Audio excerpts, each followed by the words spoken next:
Oh my goodness. Oh, look at that. Crazy. Oh, what is this thing, Charlie?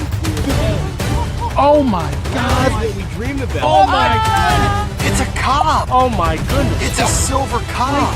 Oh, It could be. I see it right there. It's an Ariel. Oh, wow. Oh, is that it? It is a cut Ariel. Oh my God. Oh, that is a nice copper coin, but oh, Doug, do you know what time it is? 45 up. Who says 45 of, Doug? It's quarter after.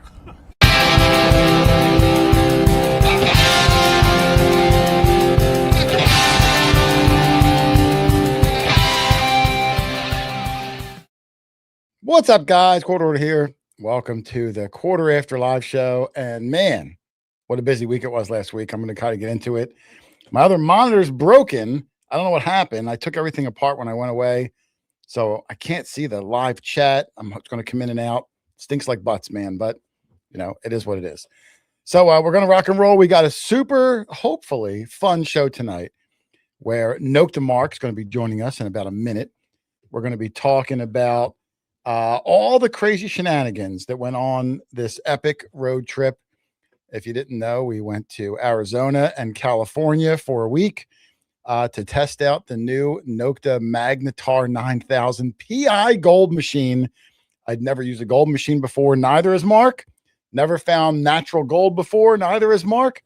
But we had experts along the way at every stop. We were out in the desert. We were up in the mountains. And we learned the machine. We had a good time. And dare I say, we found some gold. So we're going to talk about that today with a lot of fun stories. Let me bring in some of the gang. I'll do a couple hellos real fast, and then I'll bring them in. Alicia, Hot Mess Fishing, one of my moderators. Thank you, Alicia, for coming in today. I really appreciate it. And, of course, Bree, Metal Breathtaking. There she's in the chat. Dare she says. There we go. There's Bree. Dare I say. I'm going to start talking like a 1920s old lady from this day forward because I just think it's really cool. I'm going to bring it back. Metal Detecting Shop, Ryan is here. What's up, brother? How are you? The Cape Cod father, Eric. How are you, my friend? Eric used to live out in Arizona. I forgot we went out there, so we may have been his old stomping grounds. Danimal Diggs is here. Silver Assassin Metal Detecting. Steven Stark is here. Philip Michaels. Old Relics. Did I say that? I might have. Audrey Girlinghouse is here. Jesse Lee is here. We met Jesse Lee down in Missouri. Great family there. The History Digger is here. Rob Rizzo, my good buddy. Rob, nice to see you, brother. Magnetar Mark. Yes, that might be a new nickname for Mark. As bad as I am with the chat on a normal day, I'm going to be even worse today because my stinking other monitor isn't working, but that's how it goes.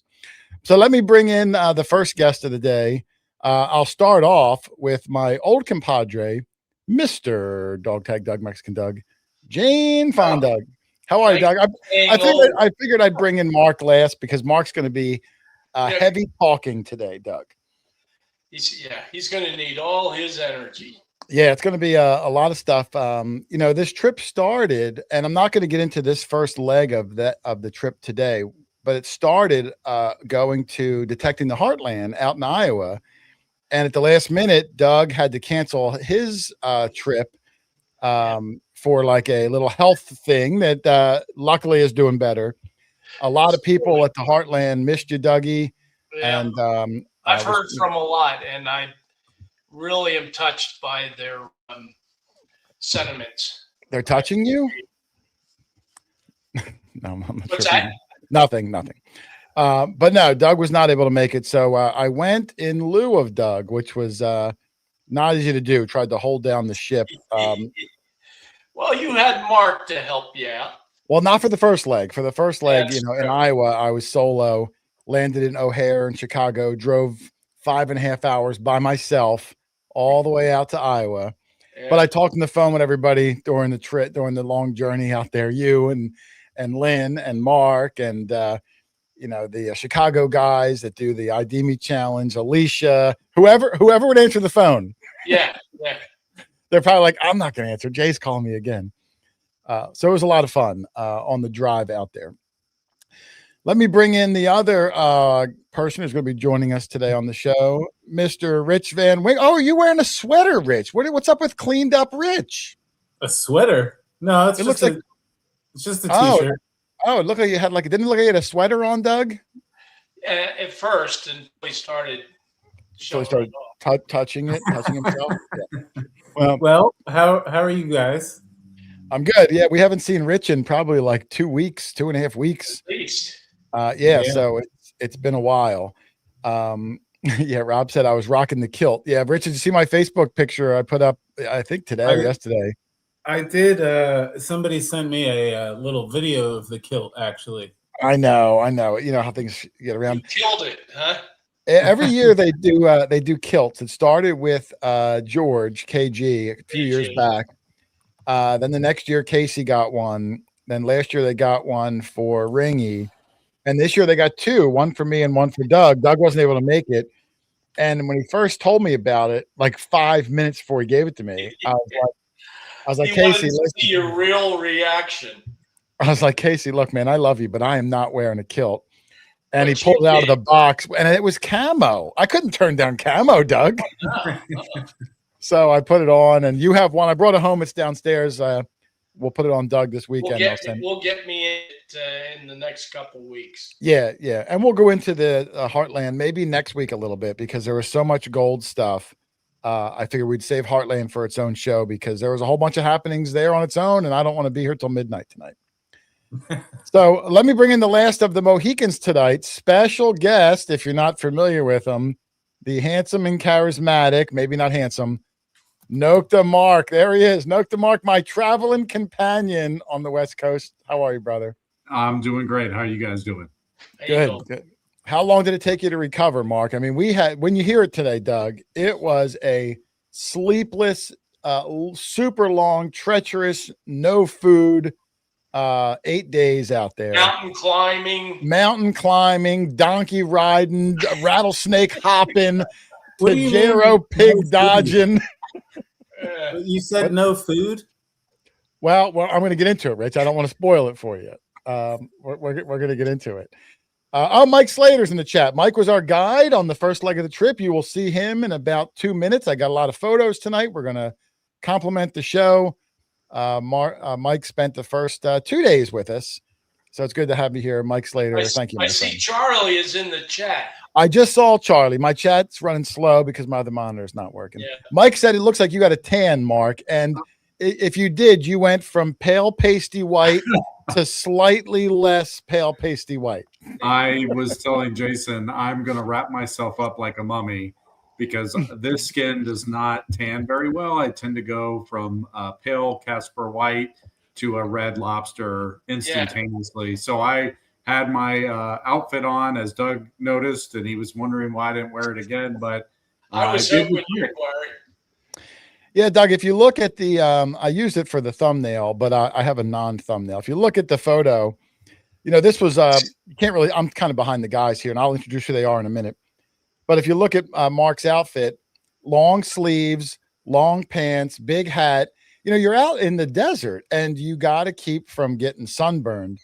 And you know me, Doug, I mean, we go out anything above 80, I wear shorts, but out there, I bought a whole new wardrobe, Doug. I bought the long pants, which I love. I don't know what they're called. I'm going to give them a shout out. They're like light and they breathe, and they got sturdy pockets and like no tear knees, and they bend with you. They bend They're with very me. flexible. Yeah. And I said no name pockets, a gazillion pockets, right? You know I love pockets. Yes.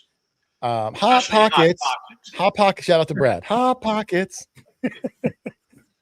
So we'll get into. By the way, were they snake proof? I don't know. I guess if a snake bit me that high up my body, I got bigger problems. My boots were. I was so afraid when Mike said about the snakes. You know, anyone who gets bit in the face is not a real smart person. I'm like, it's going to be me. It's going to be me. I'm going to be like looking through the rocks. It's going to tag me right in the freaking eyeball. Yes. I'm like, I'm the one. Yeah, we survived though. We are both home. Let me jump into the slideshow because there's a lot to cover tonight, and it was a lot of fun. And I want to start off before I even get into it, real quick. Shout out for our lovely Lindiana Jones. One photo from her most recent antique show. She bumped into, I think her name was Val, VAL.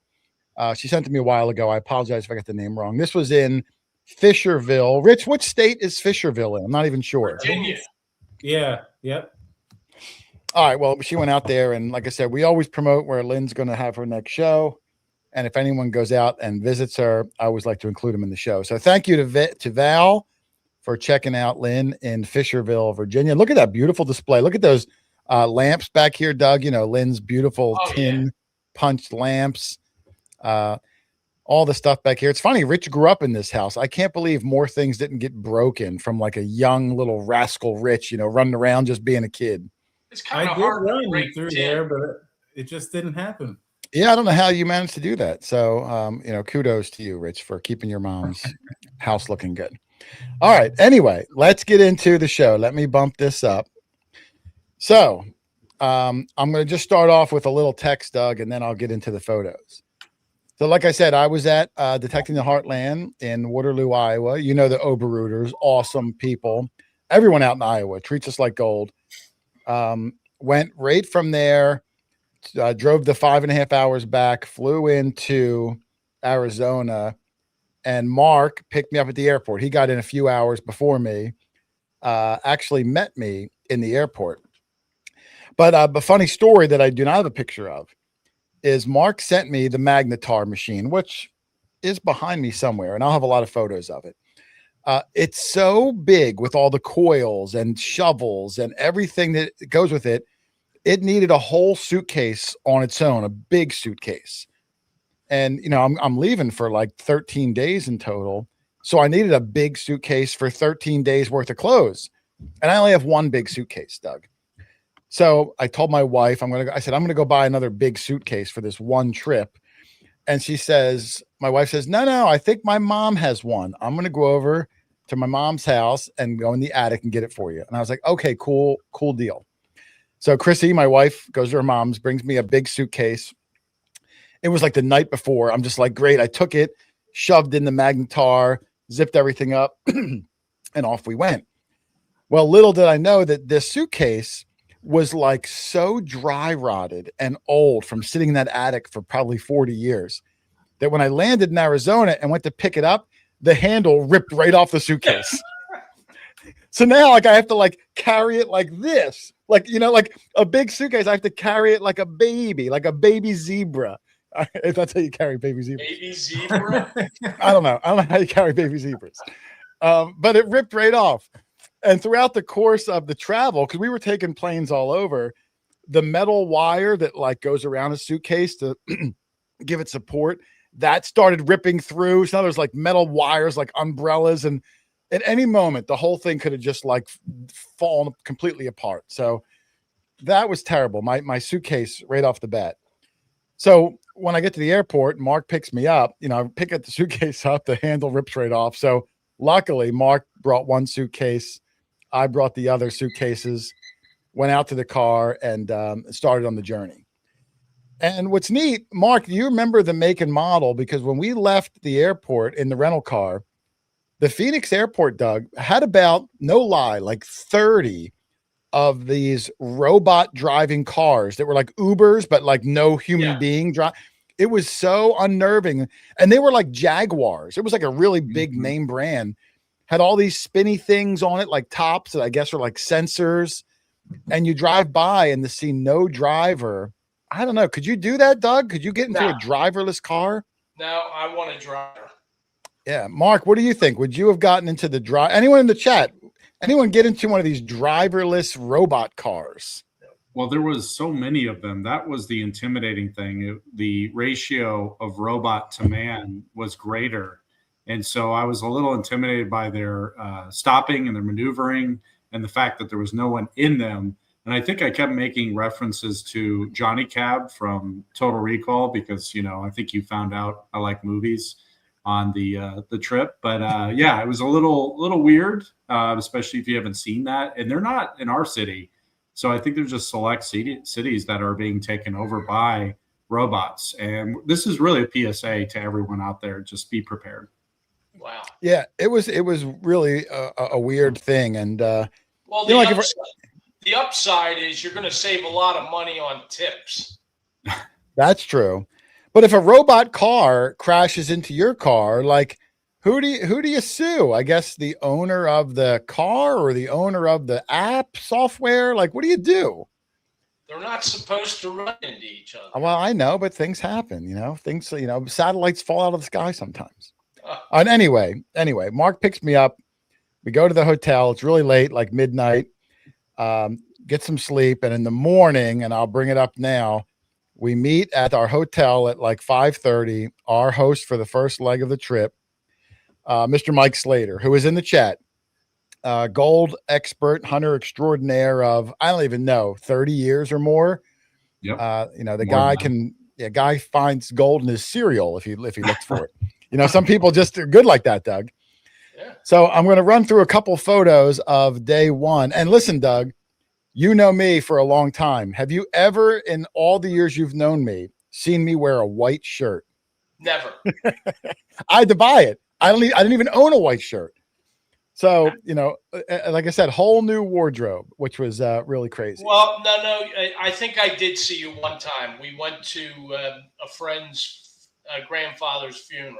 Well, that doesn't count. A funeral, that doesn't count. But not in a setting like this. No. Yeah, funerals are another thing you buy special outfits for. Funeral and desert hunting. Those are the two things. Yeah. Alicia asked if I wore the jorts. I did not. I wore long pants every day because I was afraid of snakes and sunburn and all the things that can kill you out there. Notice Mark got the sunburn colored shirt. So you can't even. Mark was covered from head to toe,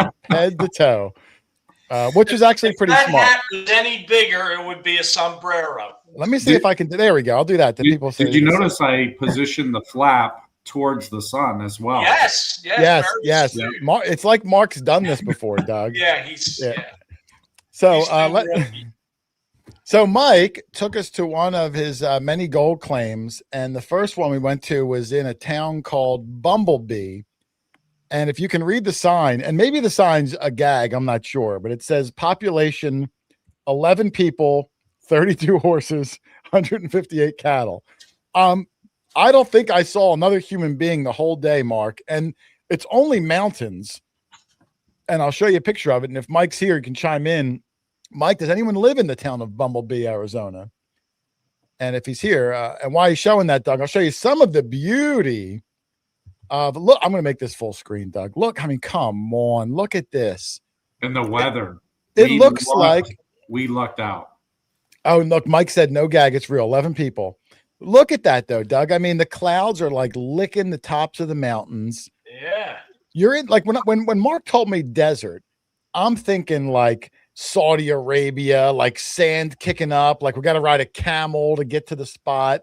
This was really comfortable. Nice breeze. Wasn't hot whatsoever.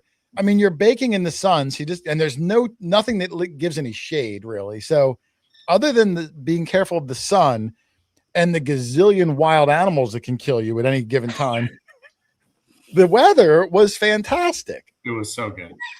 I think I have one or two other photos. Let me see. Jason, you would say like before the trip, you were thinking like Bonanza, right? Like I didn't do that. That's a funny story. I forgot about, Mark. Have you seen that one? Bonanza? Is that the one with the tall costumed Muppets with the red helmets? No. Oh. No, then I don't think so. I don't know what I'm thinking of. Bonanza was a Western TV show, right? Oh, what's the one with the large life-size puppets? Is that Banana Split? Banana Splits? Oh, maybe it was. From the Mark's recreating a conversation we had out there when he said to me, Jay, this reminds me of Bonanza. And in my mind, I thought it was another show with these life-size 6-foot puppets that wore like red helmets. I thought that was Bonanza. And I'm like, how does this remind you of that, Mark? And he was thinking of one show. I was thinking of another show. Banana Splits. Audrey Girlinghouse. You know Banana Splits. If you don't know it, look it up. It wasn't even a good show. See this show. So when Jason talked about the giant puppets with the red helmets, I had no idea what was going on. So I just said, never. No, I don't think that's the same one, man. I got the wrong B show. I've never seen either of them. I just confused them in my brain. You got to watch Me TV. I know. I don't watch a lot of television. I'm really out of the loop when it comes. And Mark is like a walking encyclopedia, Doug. Like if there was any movie you can think of, especially Star Wars, if you utter one line, Mark will know the movie, the actor, he can quote it word per word. He's like a Rain Man, where like he's super good at that, but then anything else he's kind of useless. No, I'm kidding. True. Mark's a good dude. Hey, he helped you find gold. He did. Hey, listen, Mark kicked some butt out there. Mark really kicked some butt. Let me move along. Let me move along. Because I literally have like 600 pictures. I digress. There's another shot, Doug, of like the beauty of the desert. There's little ground cactuses. I always thought those real big, tall cactuses held water. So if you got lost in the desert, you can chop one of the arms off and like drink it like a coconut. Yeah.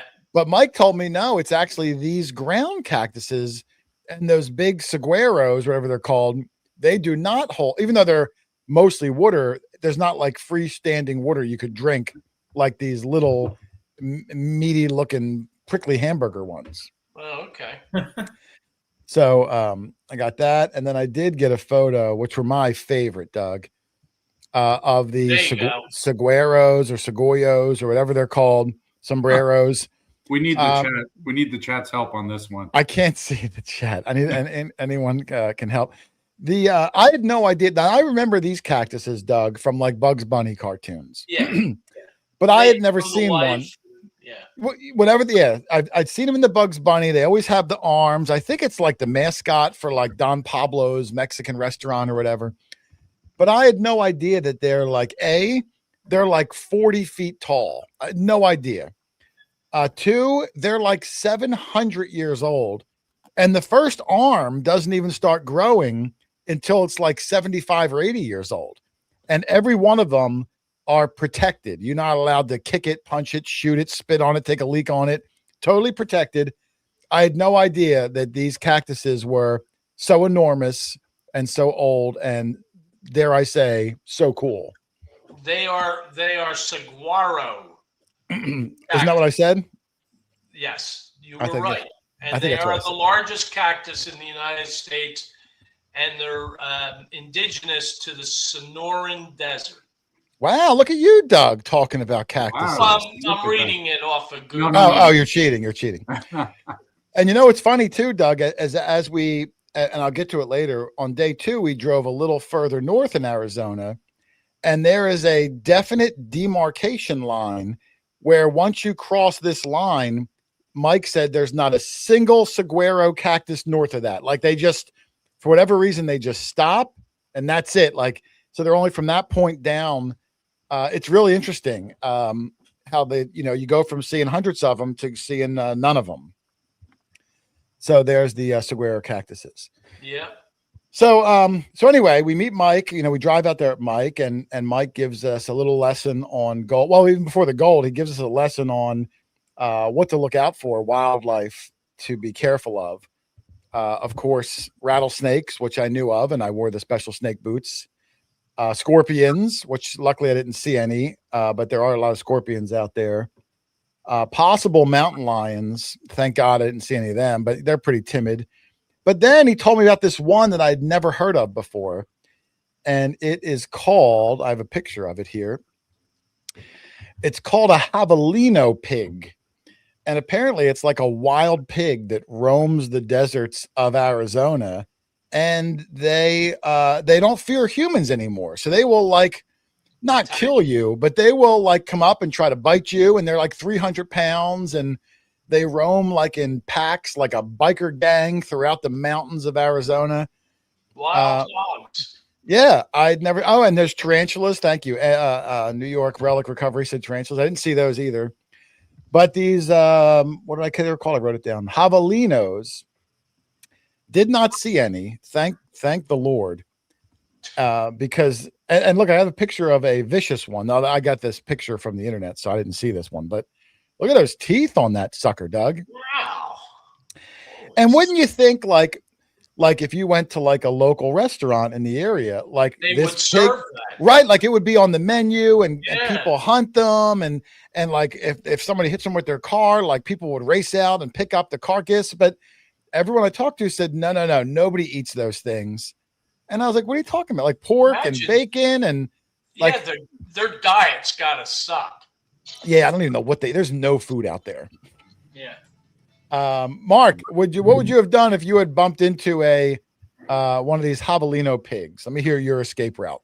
Well, first of all, I think if we could find a baby no, I thought of this. Find a baby monkey, put it on the back, and then play a little jingle. Wait, what? Have you ever seen the baby monkey riding the pig song? I don't think you have the capability since your third monitor is out. Yeah, it's out. I had a boss at a former job that was obsessed with baby monkey riding a pig.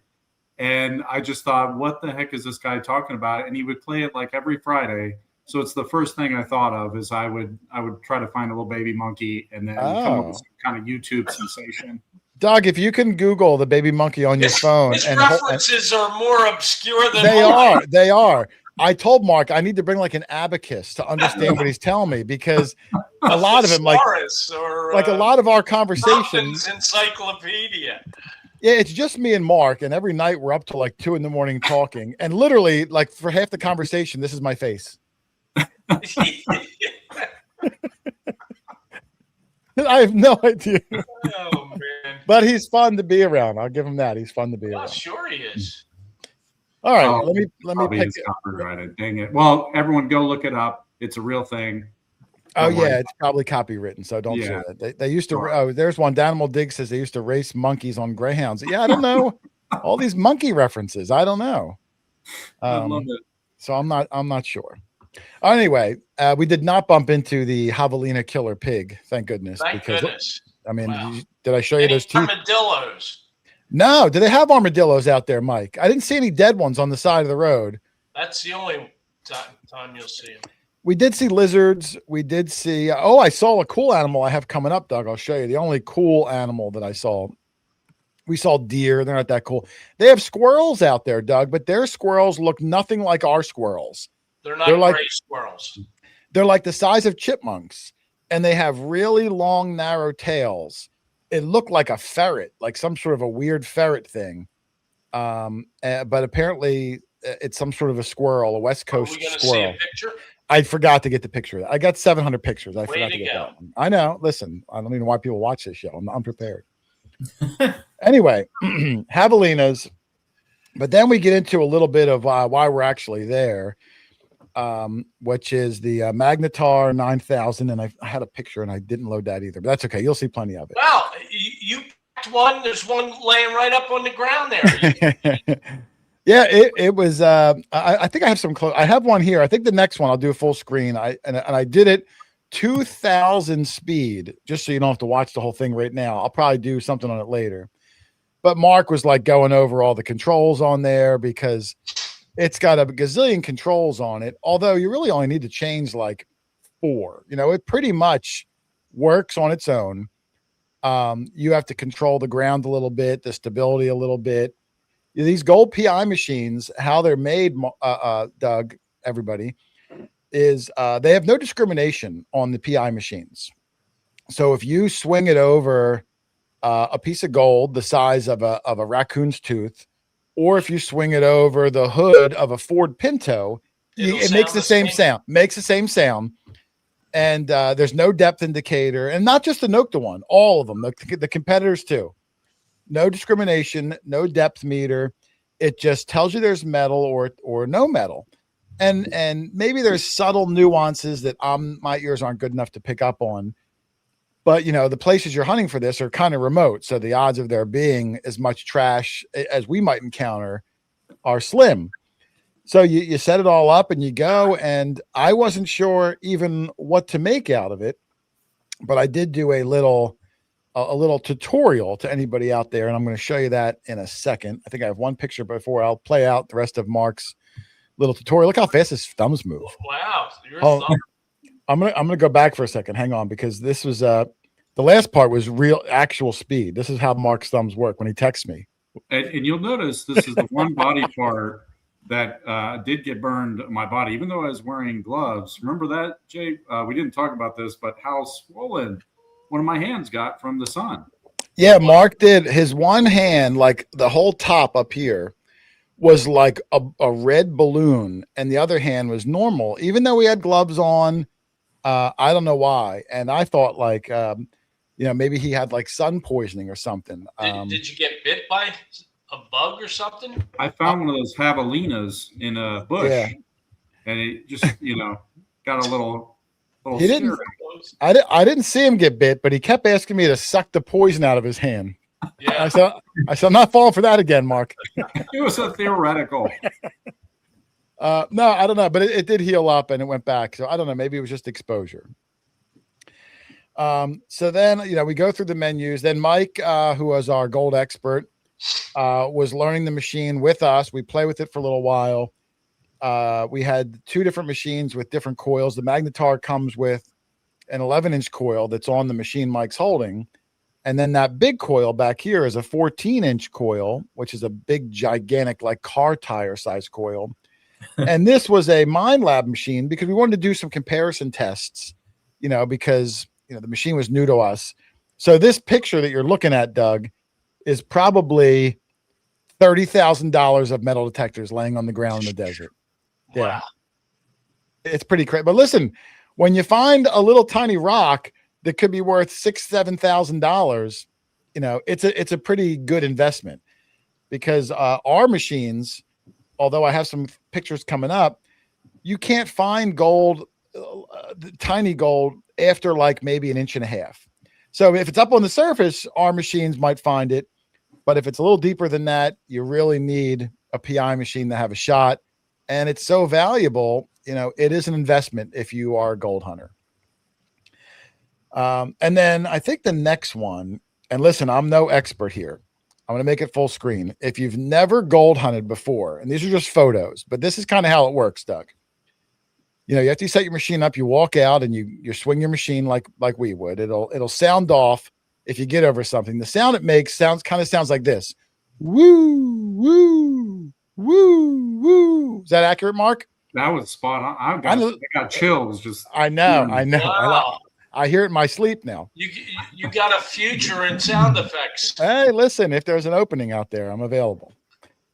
So you hear the woo-woo sound, and then what you do is you try to kick the dirt a little bit or scrape it with your pick to try to move it. So because there's no depth and there's no pinpoint, once you hear it, you keep scraping or sliding with your foot until the woo-woo moves. Now, once you move it, now it's close to the surface now. Because I don't know if it's 6 inches deep, 1 inch deep. So you kick it with your foot. Oh, so you get no depth indicator. Yeah, I said that already. You weren't listening. Oh yeah, I was reading something. Oh, okay. So you kick it a little bit, scrape it with your pick, whatever you got to do to move it. Once it's moved, now it's shallow. So you get this little, I guess would help if I hit the play button. Let me hit the play button. Then you get this little plastic. Oh, well, first you put the machine on the ground and you invert the coil like that. So now the coil is face up on the ground. And then you get a little plastic shovel, you scoop some dirt in it, and you wish the shovel back and forth over the coil. And when I say wish, it kind of goes like this, Doug. Like you kind of do that. So you wish the shovel back and forth over the coil, listening for the woo-woo sound. If you don't hear the woo-woo, you dump that dirt out and you scoop up another thing of dirt.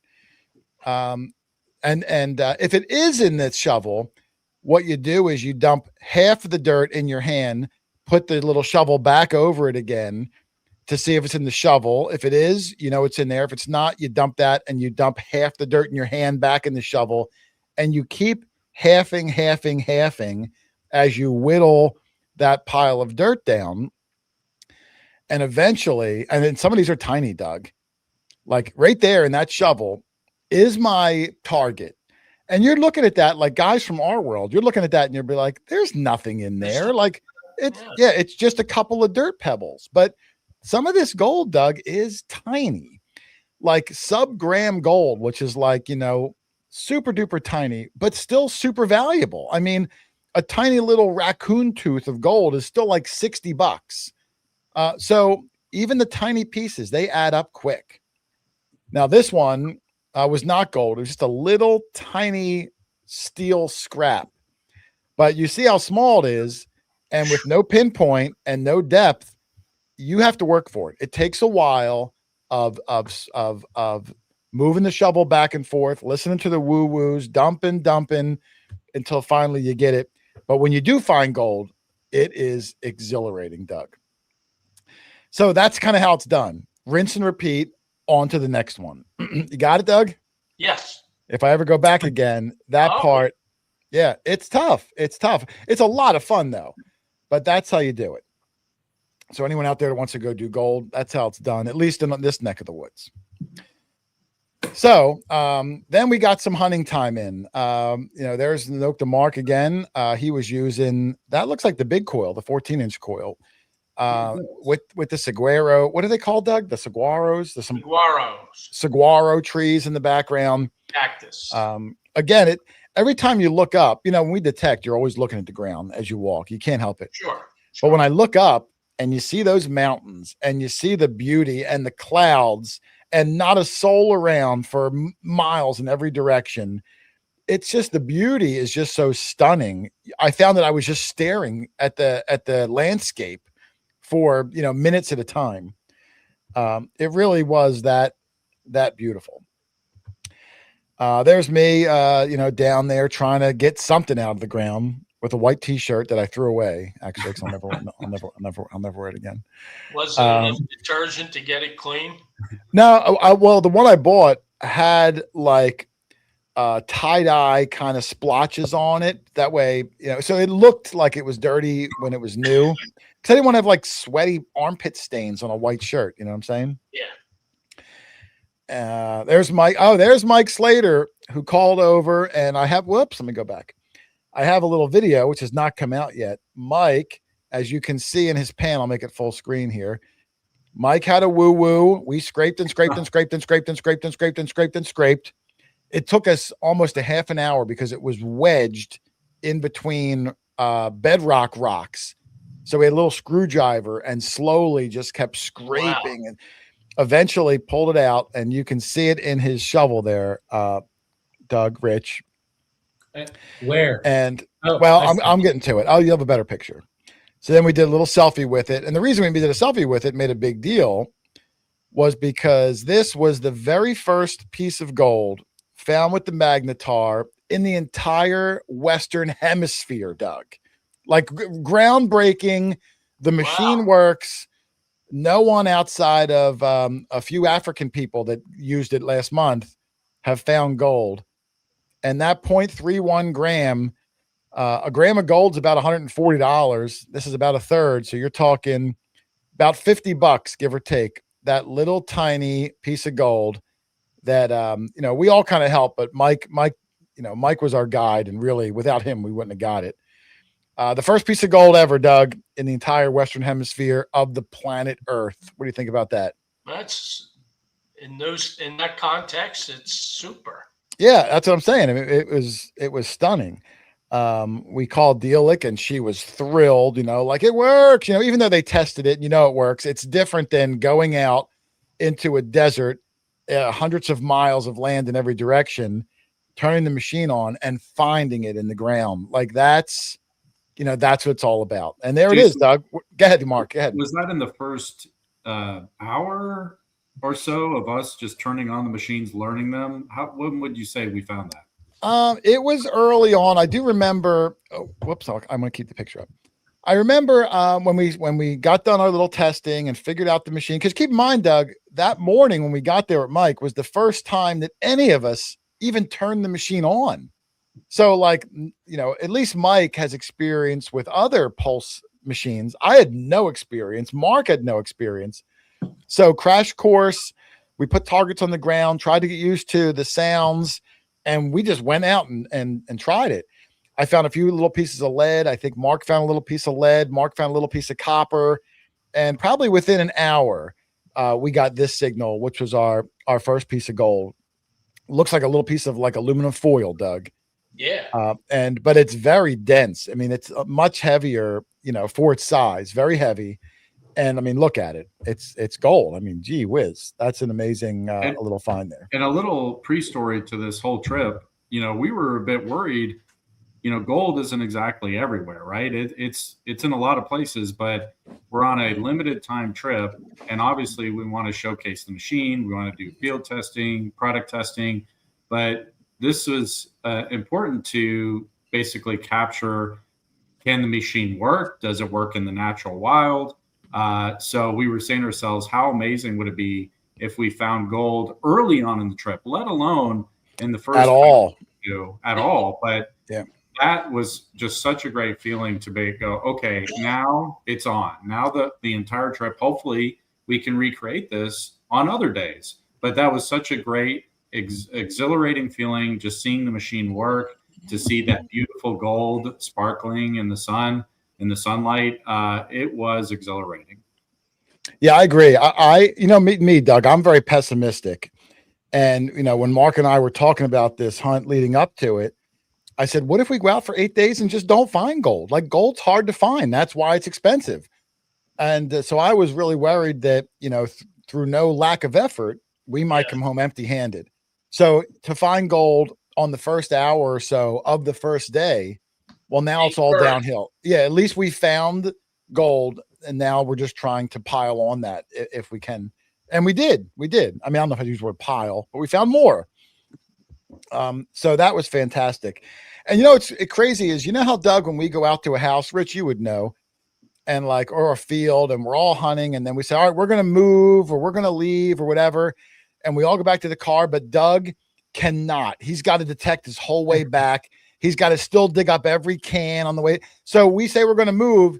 It takes an hour because Doug just can't walk to the car without swinging. I don't like to throw the towel in that quick. Yeah, but that's how Mark's like gold fever, like Mark, we're like, Mark, come on, we haven't eaten in 12 hours. And Mark like, oh, one more, like Mark has gold fever. He really does.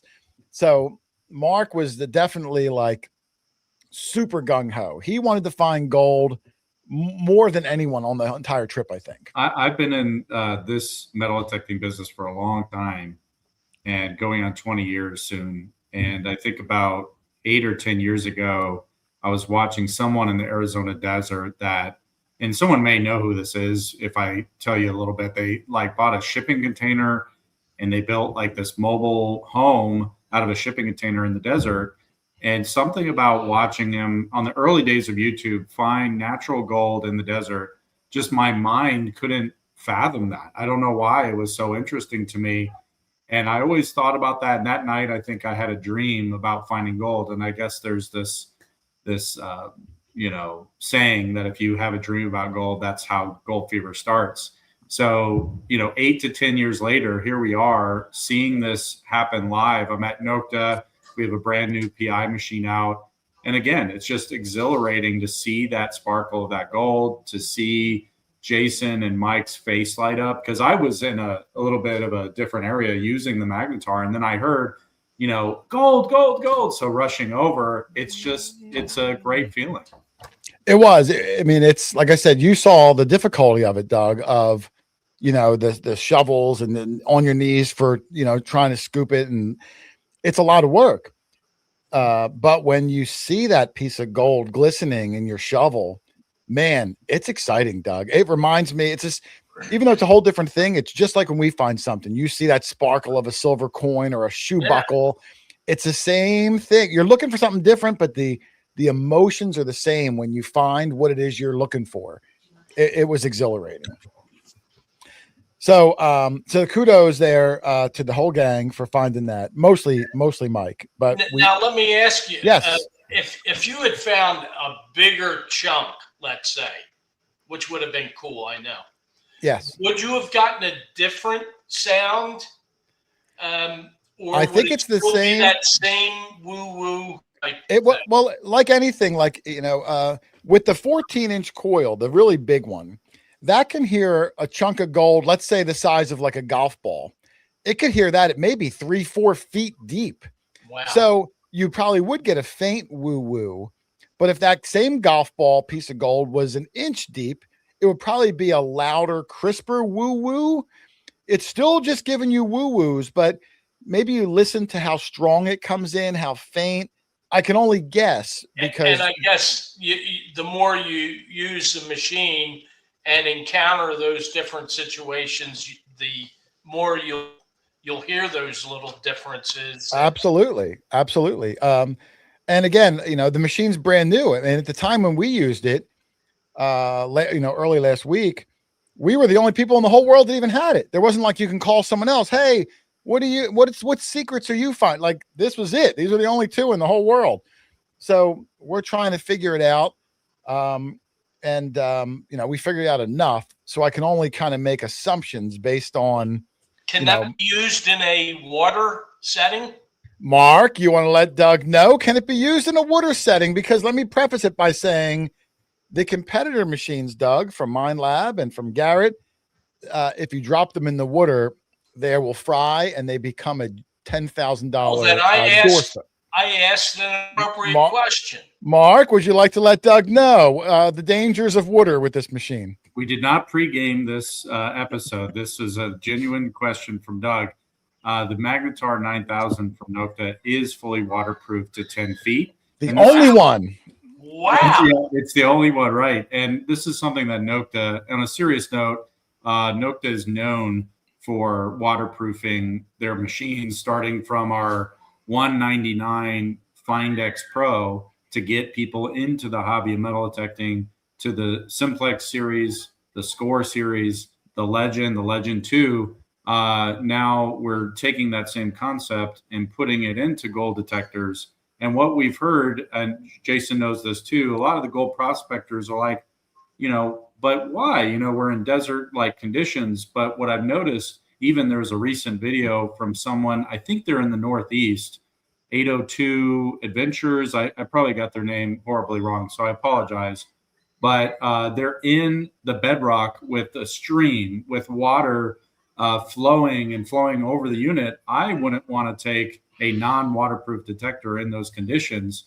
So the fact that we have a fully waterproof detector that is very powerful with pulse induction, you can start to think of different areas you can use that to find gold near the bedrock and streams. And I think that's incredibly exciting. Well, that's exactly why I asked the question, because so many situations where gold is found, water is involved. And I mean, you just happen to be in the desert, and I didn't know if that was for the reason that it wasn't waterproof, or you just happened to get those situations. But much gold is found in, sleuthing and in creeks and, waterways. So that's why I asked. Yeah. Listen, and even if you never need the waterproofiness, you're getting it for free. Why would you complain about that? It's another free thing. Shout out again to Nokta for designing an incredible machine. And I don't want to make this an infomercial necessarily, but it's also cheaper than all the competitors of its class. I mean, it's more expensive than the machines we use, Doug. Oh yeah. But the things we use are worth $5. The things you're finding with this, specialty machine. So yes, what do you expect? Thank you. You got it, Dougie. All right. So we find the gold. We had a really long day. Mark and I got to pose with these the sombrero trees.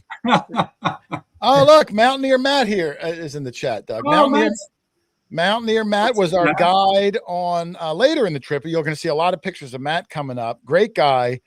So I'm glad you made it, Matt. Good new buddy of mine. He reminds me a lot of Green Mountain Brad, but only the gold version. Okay. Very similar mannerisms. A super good guy, though. But after we left the desert, we got a picture with the saguaro tree or whatever the heck it's called. Well, you guys look like you're in the land of the giants there. Well, because you can't see how until big you look at the picture at the right, then you can appreciate how That's small why. you are compared Yeah. to. That's why originally we were trying to get a picture, and then I said, well, no one can tell the scale of that. So I had Mark Yeah. stand under the tree, and you can see that tree is probably 30 feet tall. Yeah. And the trunk of that cactus is, I don't even know, 6 feet around or so. Not that you're going to hug it. It's a cactus, for God's sake. But yeah, fantastic. Really love that, the saguaro trees. So let me make it full screen again because. Which, by the way, I'm super impressed with your naming the cactus correctly, because I think throughout the whole trip I'd be like, "Hey, Jason, what's the name of those big cactus we kept saying?" You're like, sombrero. And it was just this little game we played the whole trip. I wrote it down, so I have notes here. There's a big cheat sheet. Yeah. I don't want to make it seem like I've memorized it by any means. Oh, that was good though. Yeah, I'm still an idiot. I just wrote it down. No. All right. What am I doing? Oh, okay. Let me go. So we leave, Doug, our first day. We found gold. We were tired. We were hungry. We leave, and our host, Mike, said, I know a little spot around the corner. Now, when he says around the corner, we drive deeper into the mountains. And I'm thinking, like, I just met Mike. I don't know who he is, but I'm thinking, he's nuts. There ain't a gosh darn thing out here. We're just driving into the mountains. But if we go around a certain bend after we drive up through the mountains, and we do indeed come upon this place, Doug. I'll make it full screen. Cleater's General Store, Doug. Cleater's General Store. It's a bar. It's a general store. You can only see one car in the parking lot. That's because it was ours, and that was it. Looks like a murder scene. It reminded me of like an 1800s little bar. Like, I mean, it just popped in, and on the side of the mountains, here's Cleater's. Didn't know if it was open, closed. We could have walked in. Could have been 3 dead guys on the floor. Like, you don't know. Like, we were in the middle of Nowhereville. But it was an awesome little spot because we walk in. I actually have a sign first of why it was named Cleater's, which was out front, which is nice. But then when we walk in, what a place this was. So here's the store. Smoke. I know, it was crazy. Super nice bartender who turns out, and I'm still confused. And I'm not trying to make fun of the guy. He was a great guy. His name was Randy. But here's the story he tells us, Doug, and I'm paraphrasing a little bit. We start talking, and I tell him I'm from New Jersey, and his eyes light up, and he goes, "I'm from New Jersey." And I was like, "No way." And he says, "I'm from Riverton, New Jersey," which is about a half an hour north of me. Yeah. And I'm like, "Wow, that's crazy. I know exactly where Riverton is. I've hunted in Along Riverton." the river. Yeah.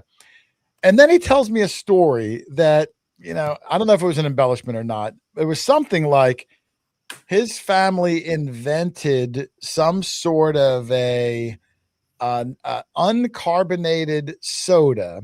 Yes. Called Twist. Don't say it. I don't remember it. I don't remember it. It's called Drink a Toast. Oh my goodness. That is right. You son of a gun. Take a boost. It's called Take a Boost or Drink a Toast. Mark, I forgot it. You're 100% right. I know I am. I lived. That's wild. I lived in Palmyra. That whole little section from Beverly, and I went to high school in Edgewater Park, which is right next to Beverly. That was the drink of choice. It's 4 parts water and 1 part Drink a Toast. It's non-carbonated, but man, it'll keep you up for about 28 hours straight.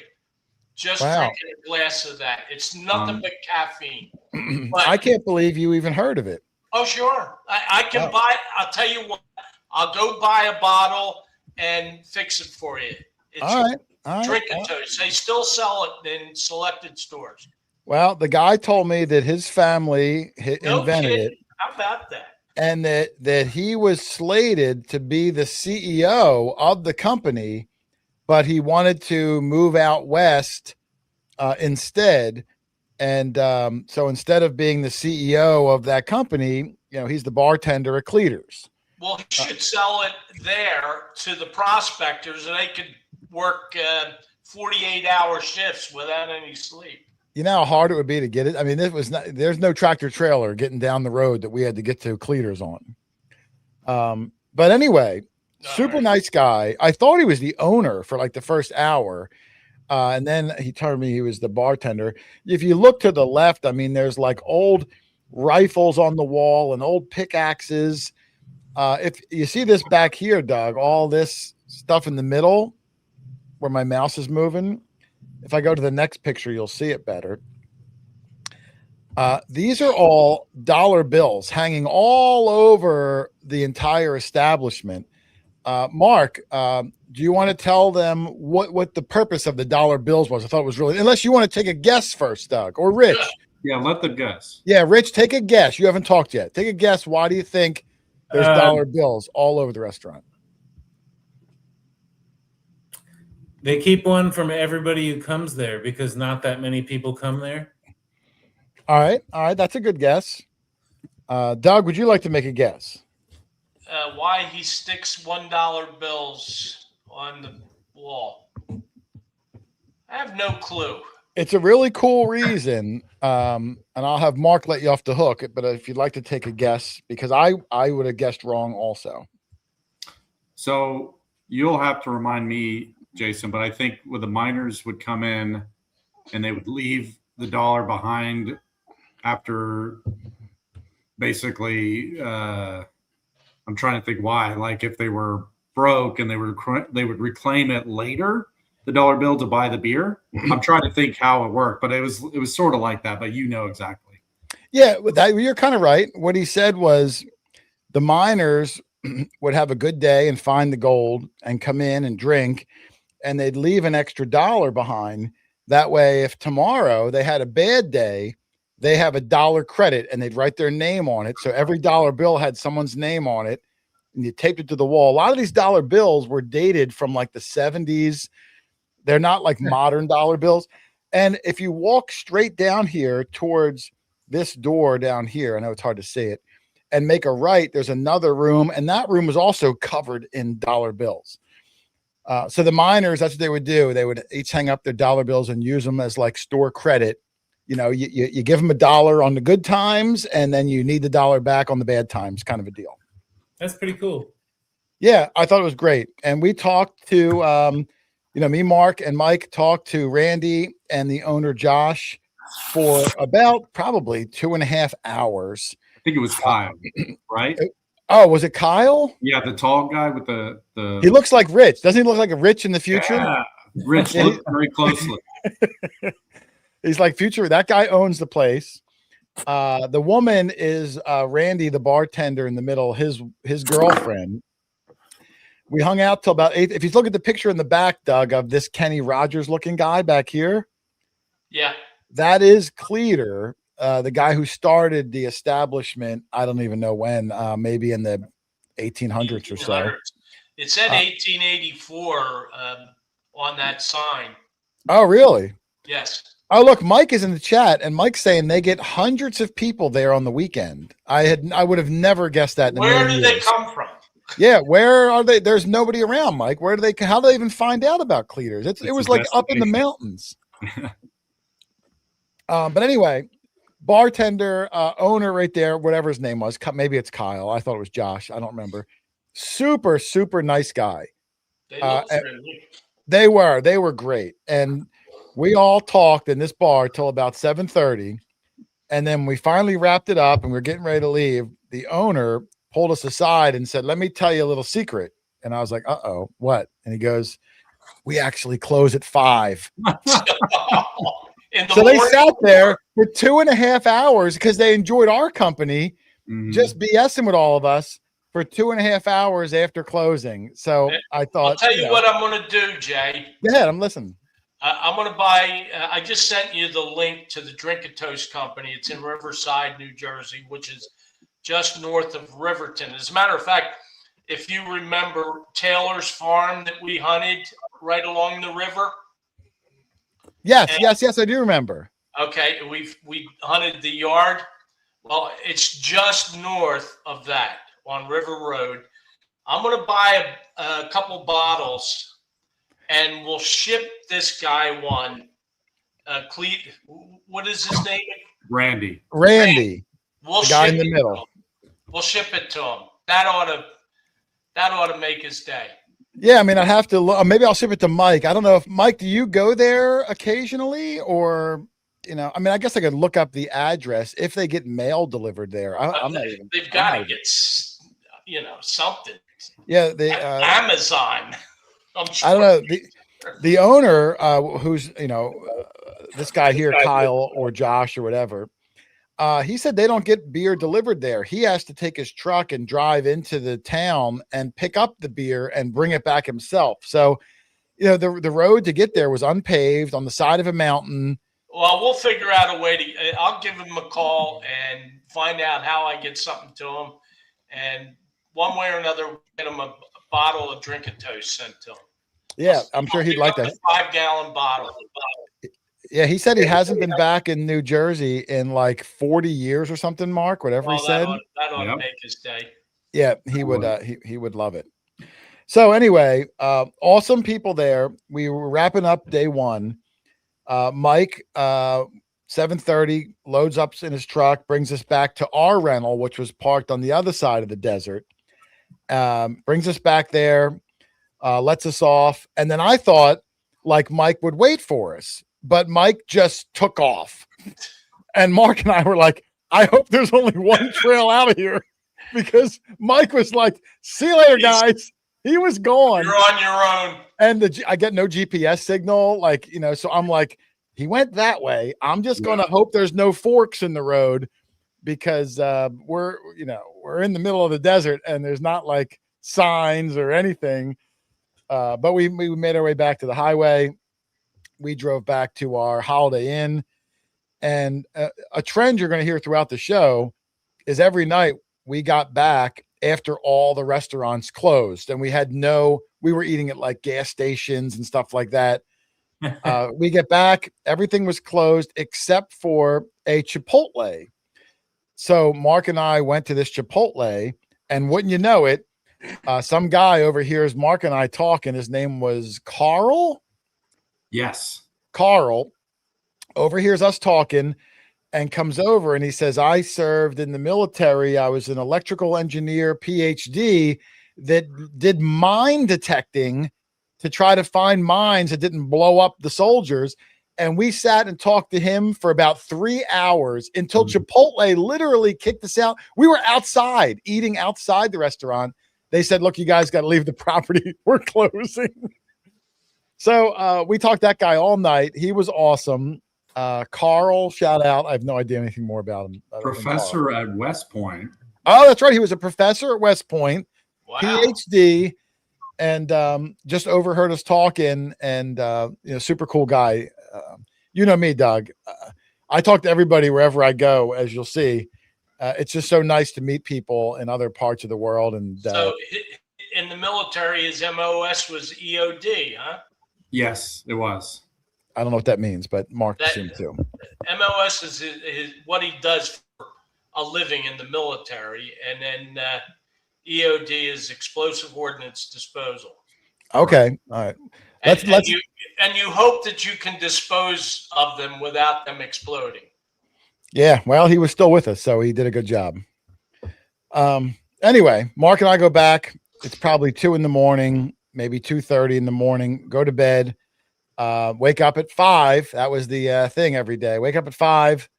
Go downstairs. Mike was waiting for us in the lobby. He's an early riser. We all pile into Mike's truck and we drive about, I don't know, maybe 45 minutes north to the next spot where we're meeting up with another crew, another awesome crew. Doug, I'm gonna bring these up. Here's a picture of this day's mountainous landscape of beauty. Wow. This is Mark in the car, just sticking his head out the window. Look at the mountains. Is this all private property, or is this public land? I believe these are gold claims, but how the gold claim works, and I had no idea. I found out from talking to a lot of the people. If you lived out there, Doug, and you wanted to go get a gold claim, the government owns all this land. So you would say, hey, I want it's like a 20-acre gold claim. It costs you like $250 for the year. And you have access to that gold claim for you to prospect on. I think you have to do certain maintenance things there. And if you can't do it, you have to pay an additional fee, but it's minimal, maybe another $50. But you got that whole plot of land for you to hunt, a lease for a year. So for a minimal price, you've got 20 acres that you can hunt. And I believe these things, and Mike's putting it in the chat now, BLM land, which is they're leasing it. And Mike belongs to a couple of clubs down there. And I think his club leases big chunks of land as a collective club, so that any club member maybe now has thousands of acres that they can come and go. I think I got that right. Mike, correct me if I'm mistaken. But this day 2 in Arizona, when we met up with other guys, same thing. They had claims out there, and you got to know where they are, because if you accidentally cross over your claim into the next guy's claim, well, I mean, I'm sure you try to befriend your neighbors, but there's not like a lot. There's not like a fence. You just got to know where it is. And, when money's involved, you better make sure you're on your side of the line. Yeah, that's right. BLM is, there's Mike, Bureau of Land Management. Yes. And it worked the same way when we went to California too. I guess the BLM does the whole, the whole country. They own the land. You just lease the land. So anyway, let me bring up the photo again. This was out the window at Arizona. Let me scroll up so I can see. It looks like houses down there. No, there's no house, Doug. Okay. There's no houses. That's just, I don't know what that is. Maybe just like some dirt. Okay. I think we pulled over and I did like a little selfie to send my wife. I mean, look at that. Holy cow, that's gorgeous. It looks like a painting. It looks, you don't think it looks nice? It's like a Bob Ross painting. Yeah, it looks like a painting. Yeah. So I said that to my wife because No, it's not a Bob Ross. There's no trees. There's definitely no trees there. No trees. Bob Ross was the tree king. He was. Yeah. So we get to the next spot, and that's the thumbnail you saw on the live stream. Yeah. And if we go left to right, that's Mike Slater, who's in the chat now, who was our guide from day one. And then the three guys we met here are this guy right here his name's Chris Golson, who his dad sent me all these pictures. He's been in the gold hunting a field for like 30, 40 years, even though he doesn't look that old. His dad sent me magazine covers that he was on going back to like the 90s. Mm-hmm. He's written books. He used to work really close with Mind Lab. He did a lot of their DVDs, their instructional things, travels the world. He was showing me pictures from Australia and everywhere he goes. Super gold connoisseur and very well known and respected in the gold world. So that's Chris Golson here. This is his father, Steve Golson, and the two of them have been, looking for gold together for like the whole time, 30, 40 years. Steve, awesome dude. I still text him to this day since I left there. Him and Chris want to come out here and relic hunt. They're as excited to come out here as Mark is to go out there. So they've been asking me like, oh, let me see large scents. Send me a picture of your cobs. Like they want to change the pace just like we would. Yeah. So awesome two guys right there, Chris and Steve Golson. And this guy over here is their friend. His name was Dean. He's a chiropractor also. I guess just one of their digging buddies. He joined us on the gold claim for the day. So that's this little group. Let me make sure I got my photos right. Now, are they all part of the same club, did you say?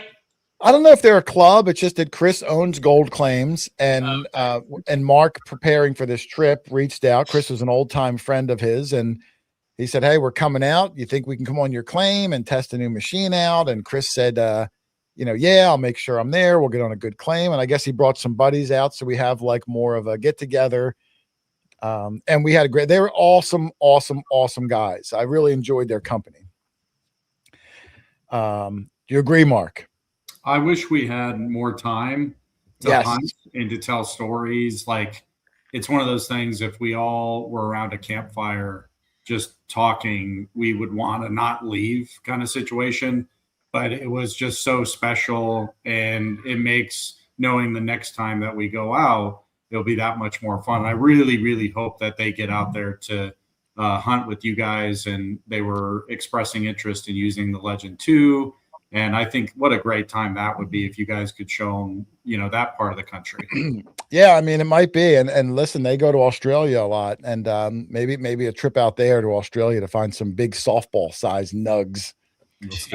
We will see. So day two. Now, day two, we had a lot of testing that we had to get done. So we only hunted for about 2 hours, and then it was mostly a lot of testing to give back some feedback to Nokta headquarters and things like that. But in our little bit of testing, I think Mike took this shot, a little impromptu, as the rest of us were standing, out in the middle of the desert, just we were showing them some of the settings on the machine. They had never seen it before, even though they know gold machines out the wazoo. He might not have known this particular one. Oh, look at that, Doug. A Scudo Hunter Bruce. He's known Chris and Steve for 20 years. Yep. He owns Arizona Outback. Yes, it's a big website. If you know him, you know him. If you're in the gold world, you would know the Golsons. I just met them. I don't live in the gold world, but I sure know them now. Very well respected. Even Mike, who's been hunting gold for 30 years, brought a book that Chris wrote 30 years ago. He wanted Chris to sign it. So, he's a respected guy if you're going to meet someone and ask him to sign a book. So we show him how to use the machine. Mark, who was, believe it or not, Doug, Mark may have been the expert on this machine at this moment because Mark's been working with Nokta a little bit. So Mark kind of knows the settings. So he was kind of the ringleader at this point, showing people, how to navigate the menus of the machine and things like that. So these guys have been, donning the cover of gold books for 3 decades now. Mark is showing them how to use the machine. Well, it helped that I was able to help proof the manual. Absolutely. Oh yeah, Mark wrote the manual. That's true. I helped that with that, and then I have to give credit to Mike Slater. He had never picked up that machine, but his intuitiveness and then giving us a chance to learn the machine together on the first couple of days, we really did together, Jason, make a really good itinerary of like, hey, let's think this through. And we had this kind of phrase that we were saying early on about the hero's journey and kind of comparing to the Odyssey and Star Wars of like, hey, if you're going to do something, you don't automatically become an expert. You pick up a bow and arrow or golf. It takes time. And so I think there was this progression. Thank goodness by the time we got to Dean, Steve, and Chris, that's like, oh, these guys know a little bit at least. And they were so kind. And with their experience and ours, it was just so fluid and so much fun. And you had this excitement in the air. So it really worked out well. Yeah, it really did. And Mark was a great host showing them how it works. I have another photo. Oh, I do want to say I saw Ken King come in, Adventures in Dirt. How are you, Ken? Barb, Dirt Pirate. I know she's swung PI machines down at DIV. She knows all about them. Thank you guys for coming in and joining us tonight. I got another picture of Mark there, just kind of showing the machine, trying to show Steve the settings on there. Nice little action shot. That coil, the machine weighs 5 pounds, Doug, like 5.5 pounds, which, for our world sounds really heavy. That's heavy. But for the gold PI machine, the next competitor, the Mind Lab one, is like what? Like almost 8 pounds, Mark? Yeah, it's over 7. So significantly lighter too. Not that I'm trying to like poop on the competitor by any means. I'm just saying like Nokta tried to give you better quality, lighter weight, less money, waterproof, like Nokta always does. They really try to make they try to make a big impact, and they really are. So Mike shows us all how to do it. Just a machine there. I've just love the desert shots. Working the machines, hunting for an hour or two before the testing, and then Chris Golson calls over and says, "Hey Jay, I got a woo-woo." Oh, and can I add something? Yes, you may, Oh, sir. yes. So I was kind of trying to be observant while Dean was using the Legend 2 and Chris had just picked up the Magnetar 9000. And we had the Magnetar 9000 just a few minutes before was going around a lot of hands and playing with the settings. And I was kind of watching Chris go down this gully that you could see right here where the water would probably flow down. And I could notice just like both the machine was acting a little not as stable as it should have been. And then I could see Chris, just in his face, kind of, that perplexed look. And I said, hey, let me come on over. Every setting on the machine that could have been turned on was on, like salinity and audio enhancement. So I went over there. I should have done a factory reset, but I went through and I just instinctively turned off a lot of those settings that were not needed and then put it in his hands. Not, I would say 3 minutes. 3 minutes later, I'm standing kind of on the top of this. Like, I think I might have even taken that shot. That's when he hits the signal and he calls you over. Yeah. And you can hear those woo-woos, Doug. So I heard it. That Mark's got the Midas touch.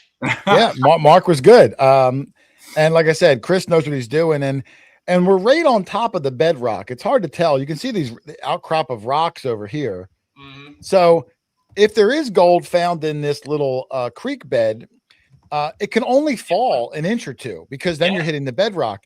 So what was nice about this recovery is Mike Slater also brought his Legend 2. And I told you that it'll find gold at an inch and a half, at maximum.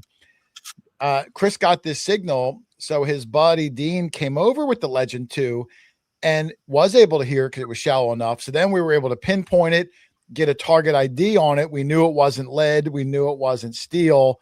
And it made the recovery that much faster. So using the two machines in tandem, if you're in an area where the bedrock is exposed, or even if it is deep and you're scraping, eventually you scrape it to the top. Now you come with the Legend 2, you find it that much faster. So the combination I thought was amazing. Now, did you get the same type of signal on the Legend 2 as you would the gold finder machine? Would it be the same sound or something different? No, I mean, you use the Legend 2. You get it was in 4 tones. I've never used the gold setting on. No, I don't know if you need to use the gold setting. You could find it in park. You could find it in field. He was using the gold setting because that's what he's used to. But I moved it around. It heard it in park. It heard it in gold. The little tiny raccoon tooth piece of gold comes up around a 2021. So kind of, but you'll notice it. And you're in the desert. There's not a ton of signals around. Yeah. 2021. That was about the gold. Now, if it was a big softball size or a golf ball, I'm sure it comes up higher. The little pieces, 2021, knew exactly where it was. And they like the gold setting because they like to run the threshold. They're used to that on their pulse machines, where someone like you might not like the threshold. And again, it's only good for an inch and a half. But when you're hunting on the bedrock, like we were at this place, the gold can't fall more than an inch and a half because there's rocks below it. And Doug, I would say the wee woo is much more pronounced on the Magnetar. You get that zip. I'm thinking of Mike Slater's. You have to say Mike Slater, by the way, when you say his name. Such a cool name. Yeah. But Mike was talking about that zip, that high pitched zip. And when you get good enough, I would say 100 hours is what people say with PI machines. You can actually tell the difference between iron and lead and gold, even though it can still fool you from time to time, depending on the size.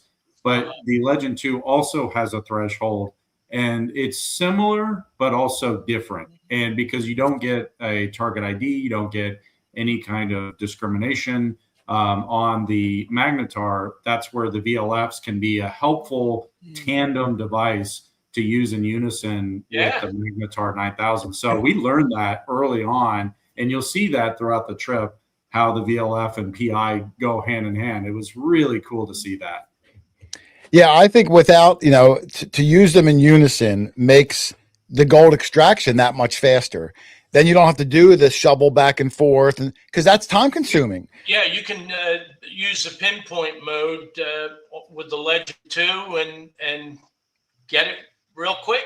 Yeah, you can get it really quick once you dig it out. So it was a really good combination. But for the trip, I wasn't there to showcase the Legend 2, so I was trying to keep it Magnetar focused. Right. But listen, if you're going to shell out the money for a PI gold machine, for a little bit more, you get the Legend 2. And now the faster you can get that gold in your hand, the faster you can look for the next piece. So I think it's a great combination. Yep. Anyway, let me get back to Chris. So he calls us over with a really nice woo-woo that an experienced gold hunter, he knows a good woo-woo from a bad woo-woo. So he calls us over. And the other guy, Dean, heard it with the Legend 2. We knew right where it was. Chris scraped. And then he eyeballed it. And me, standing on the ridge, my eyes probably 8 feet above the bottom of that little creek, I was able to see it from 8 feet away. This little piece of glistening gold. How about that? He was super stoked. Just like us with the large sense, Doug. Yeah. This guy's found gold all over the planet. Big gold, little gold, fat gold, skinny gold. And even that little tiny nugget, look at the smile on the guy's face, Doug. He's been doing it 30 years. And it never gets old, just like us. It just never gets old. Well, what was neat is the way it happened. We all couldn't see it. And then he did. Sometimes prospectors will do this when gold hunting.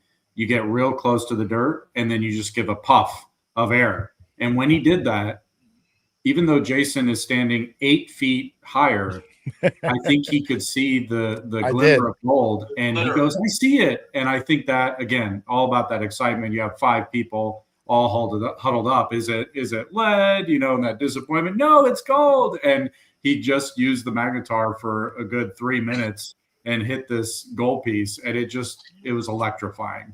It is. Yeah, he got down after scraping, and then we had the Legend come over. We knew it was right on the surface. He bent down and did like one of these. And then because gold's so heavy and dense, the light sand blows away. The gold stays there. Then we were able to eyeball it, and he, pointed right to it, and we all kind of saw it at the same time. Ken King wanted to know, was this a dry creek bed? It was dry. It was dry at the moment, but apparently in the Arizona desert, they have a rainy season where like monsoon type rains come in for, I don't know how long. I'd have to ask Mike, maybe a couple months, and so heavy that it kind of causes erosion on the mountains, pushes gold from the mountains down to the creek beds. So every year it kind of makes it where gold can now be caught in these nooks and crannies again, where maybe last year it's not there, but the rainfall is so tremendous that like it's constantly eroding, showing new land and washing down small gold from the high peaks down to the lower valleys.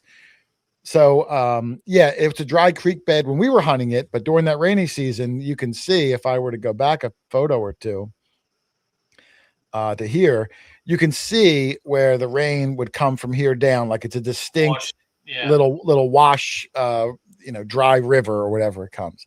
Right. Mike's saying, here it is. The monsoon comes in during the summer, real heavy rains too. So from what they were saying, I mean, you've seen videos online, Doug, those like flash floods. Sure. They kind of get that sort of a thing. All right, let me bring this back up full screen. I'll fast forward to where we were. So here's where we left off. His dad whips the camera out, the phone. We're all high-fiving. It was super exciting. Like I said, this guy finds gold all over the world, and he was still thrilled. There it is in my hand, and I got a little close-up of it. Right there, Doug. And again, this is probably like a 0.25 gram nugget. Still, $50 piece of gold, that little tiny raccoon tooth, because, gold is just so valuable. Yep. And then we got some photos, Chris and I think we did a group shot right there on the side of the mountain.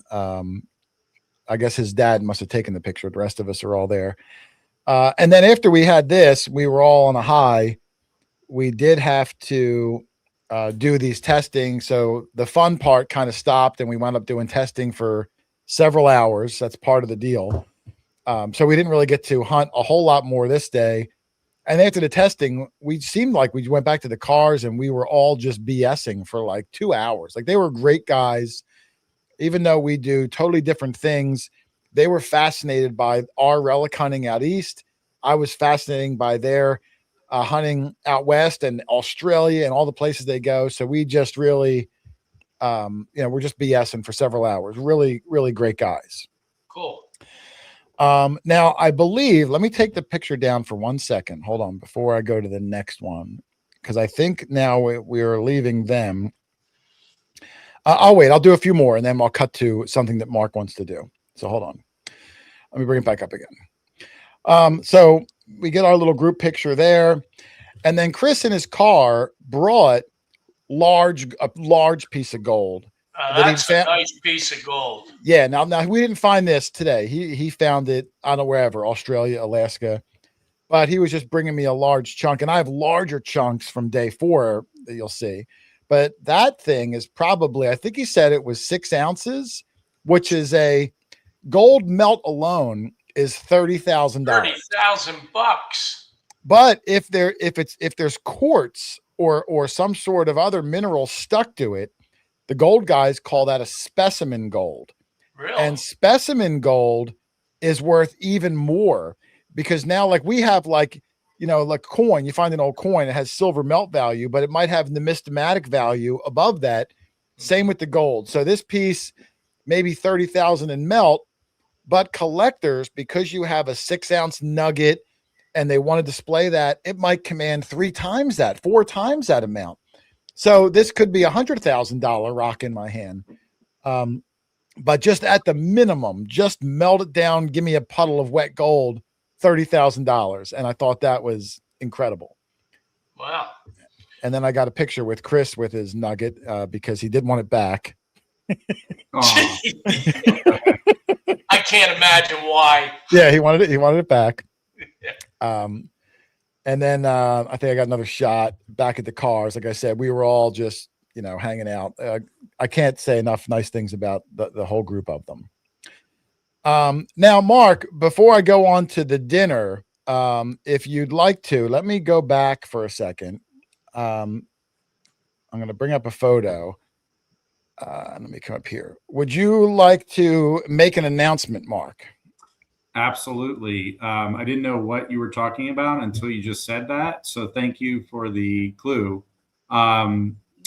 So without further ado, we would at Nokta would like to make Mike Slater the newest nomad with Nokta Detectors. And Mike is right there in the middle. With Mike's proficiency in gold, in relic hunting, Mike goes overseas to UK. He goes to Alaska for gold hunting. He lives in Arizona. He travels all over the place. We feel that Mike, and Mike agrees, that he'd make a great fit on the team with the Nomads to be a part of this community, to help answer questions like he's doing in the chat right now without me even having to ask him. This is what we look for in qualities of our Nomad team, to help others, to be a part of this great community. So, congratulations, Mike. We are just lucky to have you. So thank you so much for this trip, and also for being our newest Nomad. Yeah, I concur. Mike will be the first Nomad that really specializes in gold. So if there's customers or just people out there, detectorists, that have gold questions, as much as Mark would try, and Alicia and Bree, we don't really hunt for gold. Mike can now be that link from Nokta to the end user to help them out with these gold questions. They do a lot of gold events out there. I can see Mike really being a tremendous asset to Nokta. So, and he's the nicest guy in the world. So I couldn't be happier for him. So congratulations, Mike, on the newest Nokta Nomad right out in the beautiful deserts and mountains of Arizona. What do you think of that, Doug? Awesome. Yes. Awesome. Round of applause for Mike. And I see a lot of congratulations in there. So welcome to the team. and I can't wait to see Mike more in the future. And a little plug for our East Coast Gold Nomad, Stephen. Stephen does run LDMA camps in Georgia. Oh, that's true. I forgot. Stephen does do that. No, it's all good because we always think of the West Coast, Alaska, California, Arizona, Nevada. Like there's a lot of gold out that way. But, I've been reading some of the comments on Quarter Hoarder's posts as he's been posting our journey. And some people are like, well, but I don't have gold in my region. And you would be surprised if you look it up. North Carolina was the first gold rush, Georgia on the East Coast, Virginia. There's a lot of places that have gold. And Stephen is doing some gold camps with the LDMA here coming up shortly. So I'm going to be sending out some prizes and such. So I just want to give a shout out to Stephen and Southern Relics, and not to take away from Mike. Mike, congratulations so much for being the newest gold nomad as well. Yeah, absolutely. Nomad all around. And like I said, Mike's got 4 decades or so of gold experience. So what a useful asset to the gold community. And for him to work with Nokta, I think it's going to be a great fit for both parties. So I just want to give a little announcement there, Doug, for Mike and his newest little venture. Mark, I invited Jay to take a trip down to North Carolina where I grew up. We found gold in the river on our plantation, and it's been a known producer of gold, not as much as it used to, but the Reed gold mine was one of the originals in North Carolina. We weren't far from there, but still gold to be found. I might have to get out there as well. Yeah. It'll be an easy ride. Yeah. I know the owner of the property, and we would be welcome. Of course, we'd have to share anything we found, but that's it'd be worth it. Mark is gold addicted, so I'm sure he would. He is. He's gold addicted. He's got gold fever. All right, so let's get back to the hunt. We left we left Chris and all them, said our goodbyes, and we were driving back to the hotel, and I noticed that little sign. Doug, do you see that little sign on the side of the road? Yeah. Rare white bat. Now, whenever I travel, which is not that often, if I see a sign on the side of the road that says like bearded lady, two-headed goat, rare white bat, biggest rubber band ball, biggest aluminum foil square, I'm a sucker for that stuff. I love it. Carnival barker you are. You're right. We could not hit the brakes fast enough to see the rare. I didn't even know white bats were rare. But we pull over. With the new hickory bats, the white bats the ash bats are very rare anymore. The hickory bats are black. All right, I don't know anything about bats, but I just wanted to see it because I thought, well, if they're promoting it, it must be special. Let's go look at the bat. Okay. So we pull over, and it's a little store behind the sign, and we walk in, and there's a lady in the store, Doug, and her name. You know me. I went right up to her and I started talking to her, and I said, "Hey, BSing, what's your name?" And she says, "Pena." And I said, "Oh, Pena." And then she corrected, like Mr. Miyagi. "No, not Pena, Pena." And I was like, "Well, that's what I said, but okay, Pena." So she shows us around the store. She shows us walking sticks made from the Sequoia cactus. She shows us gummy things made from syrup from a cactus. She shows a syrup made from the Sequoia. So I bought my wife a souvenir of the syrup made from a Sequoia cactus from Pena.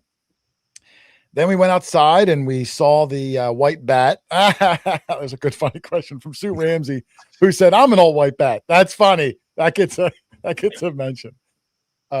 Anyway, so we go see the white bat, and I asked her to come out and take a picture with me in front of the sign, and she did not want to, but I had to talk her into it. You know, I'm good like that, Doug. Oh yeah. I talk her into it, and before I talk it, I forgot she said her name was Pena. So I asked her again. I said, "I'm sorry, I forgot your name. Can we get a picture?" And she goes, "That's okay. My name is Toy." And I'm like, "Wait a minute. wait a minute, you told me your name was something else. He goes, my name is Toy. So now I don't know if her name is Toy, if her name is Pena, if she's just making up names as we go. So the whole rest of the trip, Mark and I kept saying Toy Pena. Like for every little thing, Toy Pena. And then that evolved into a tattoo from Fantasy Island saying, Oh no. dear plane, because that's also like my same Mexican accent that I do. Yeah, But that was Toy Pena with the white bat, and we got to meet her. She was wonderful. The store was wonderful.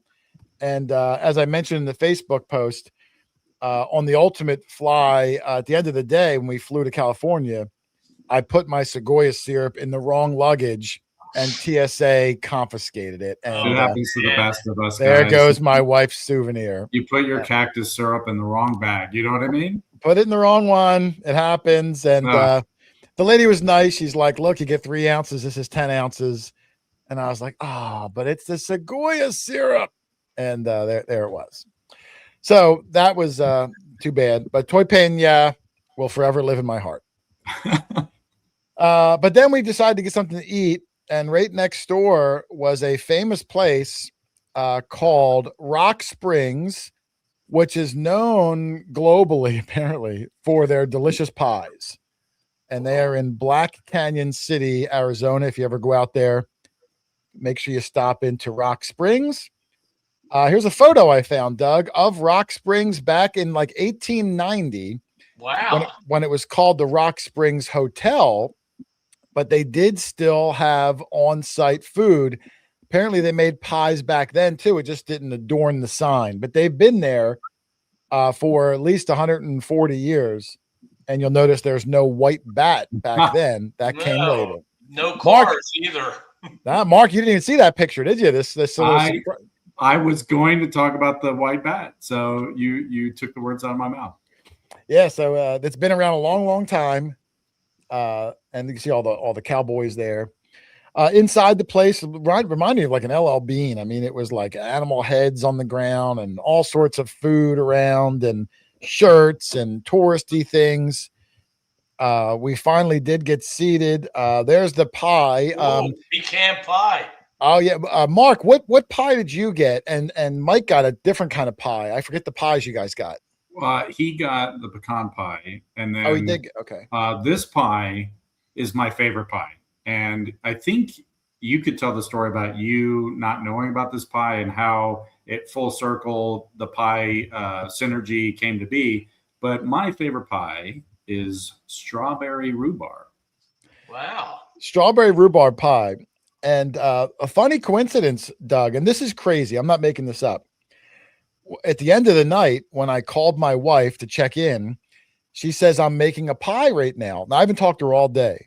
And she goes, try to take a guess what pie I'm making. And you said strawberry rhubarb. As a goof, because Mark, I said strawberry, and son of a gun, my wife was making strawberry. She goes, how did you call Reese, my son?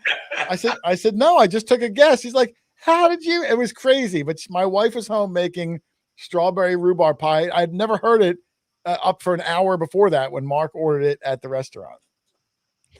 So yeah, Mark gets the strawberry rhubarb pie. Now, Doug, when I go out, I always wear the quarter hoarder hat. Oh yeah. Mark's always trying to sell Nokta detectors to everyone we meet. Yeah. So the waitress comes over. Mark gives her the whole metal detecting Nokta spiel. Mark starts telling her about my channel. She seems excited. So in between bringing food out, her and the other waitress actually watch one of my videos in the back room. So now when they come back out later, they're like, this was so much fun. How do you do this? How do you do that? So of course, we all lined up for a photo together. They subscribe to the channel. They probably know you, Doug. They're probably watching you right now. They're watching right now.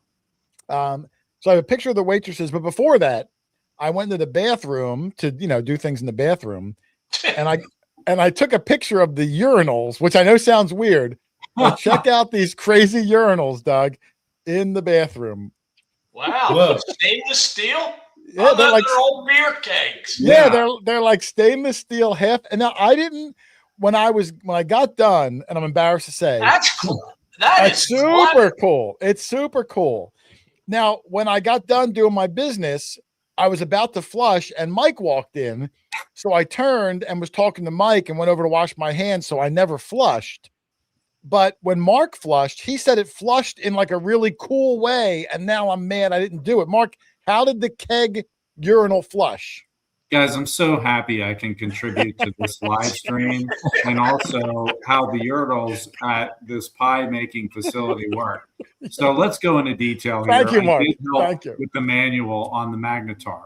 When you press that little lever, a stream jet of water, very impressive, like bigger than a hose, shoots down from the top out of some kind of nozzle, and it takes care of business. So there you go, everybody. It doesn't splash up on your legs. Like I'm thinking if it shoots down as hard as you said, it would hit the bottom and splash up. And now you got urine all over you. Alien technology these Arizonians have, but I didn't witness any splashback.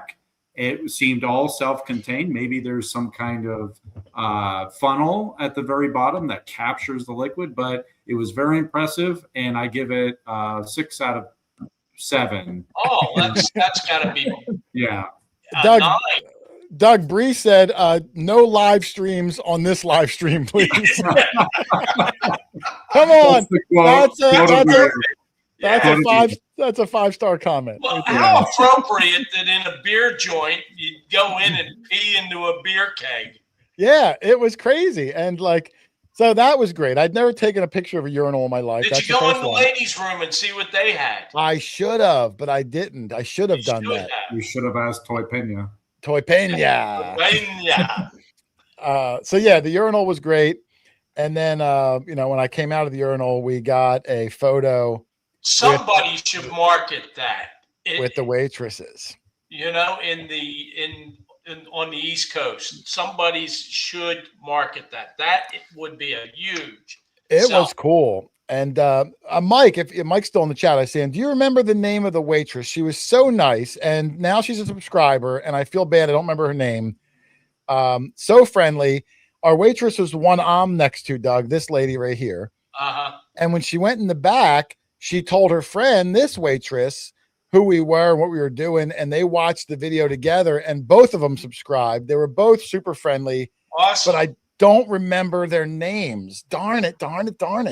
See, that's why I should have been there. I know. Remember names. You're like an elephant, Doug. You don't forget a thing. I'm a salesman. Salesmen have to remember names. Yeah. So I wish I could remember. I apologize, ladies. They were super friendly.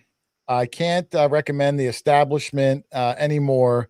So if you're in the Arizona, Black Canyon City, Arizona, stop in, see Toy Pena, check out the White Bat, and then go into the Rock Springs Cafe and get yourself some delicious strawberry rhubarb pie. How was the food other than the pie?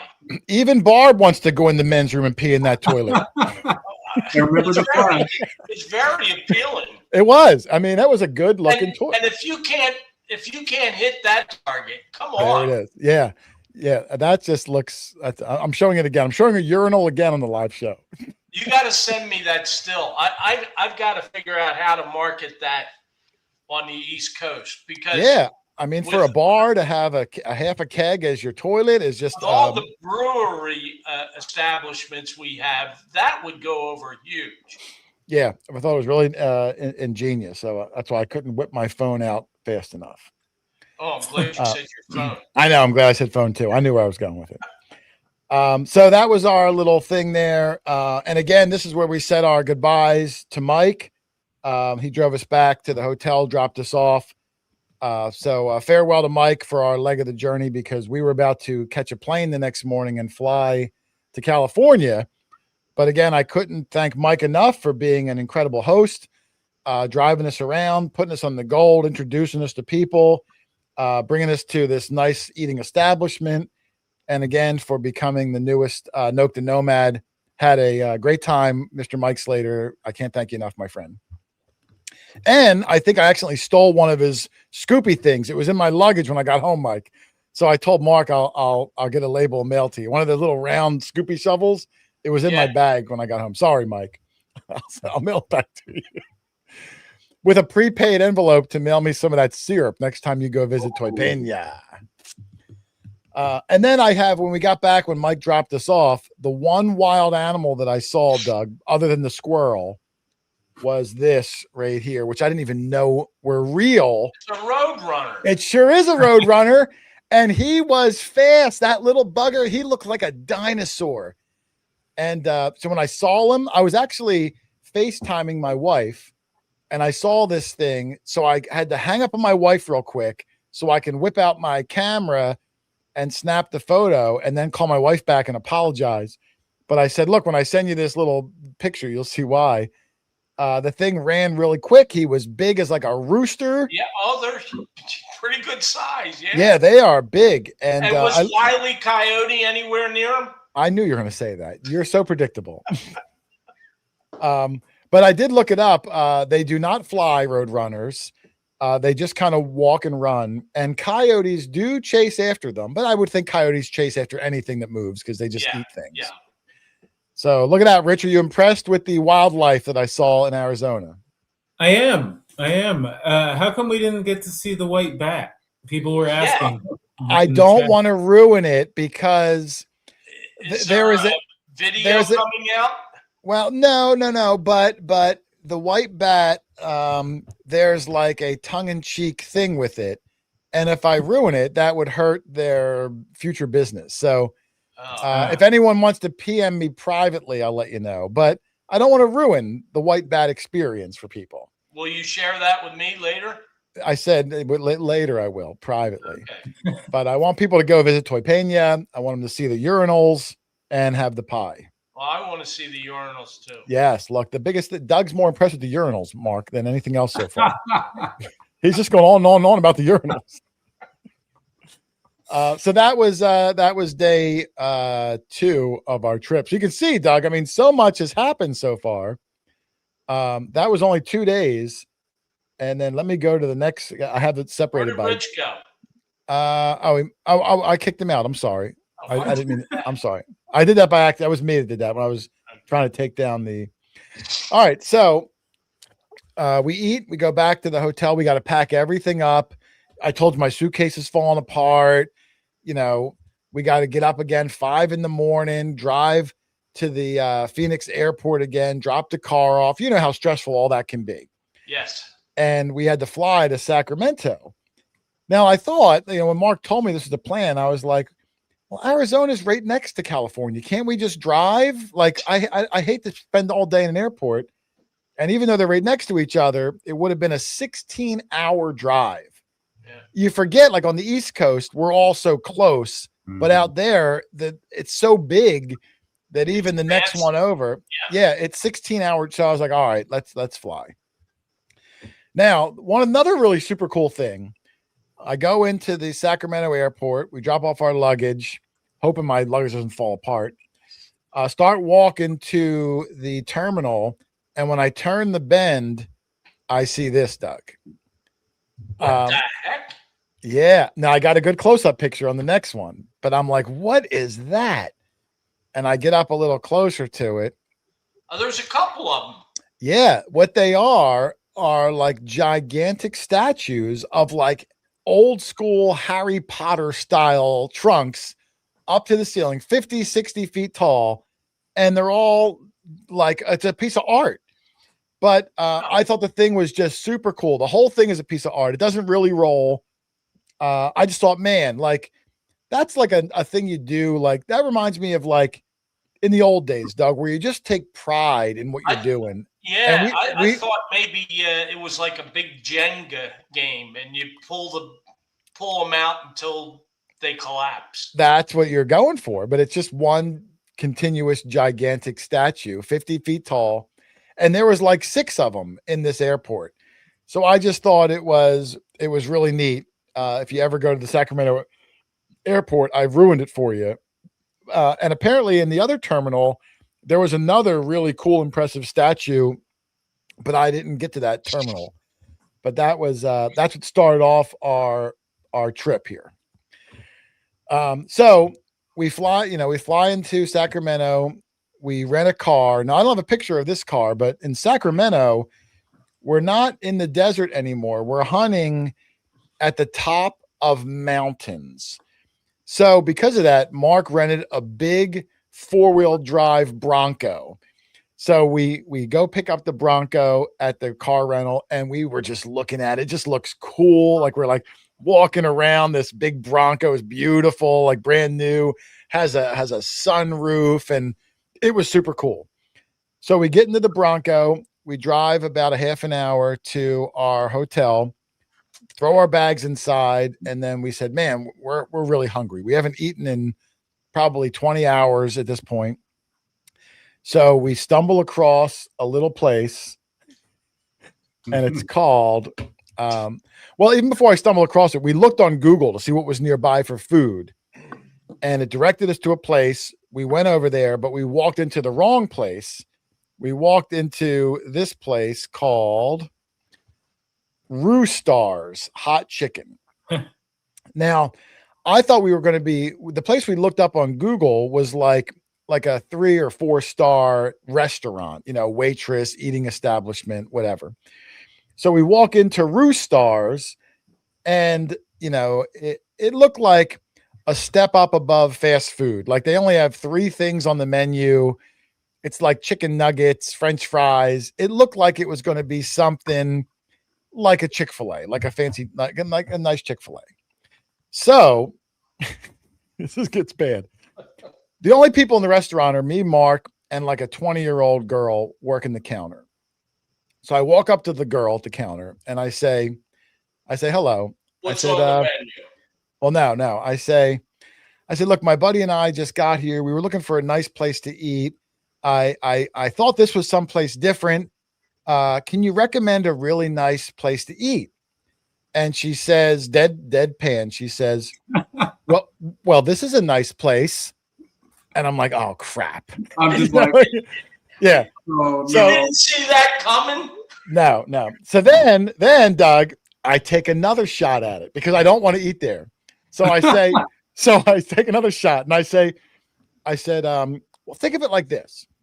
I said, pretend like a boy asks you out on a date and he picks you up and he takes you to a nice restaurant and you walk in and you see this place. Are you thinking like, wow, he must really like me? Or are you thinking like, he's cheaping out?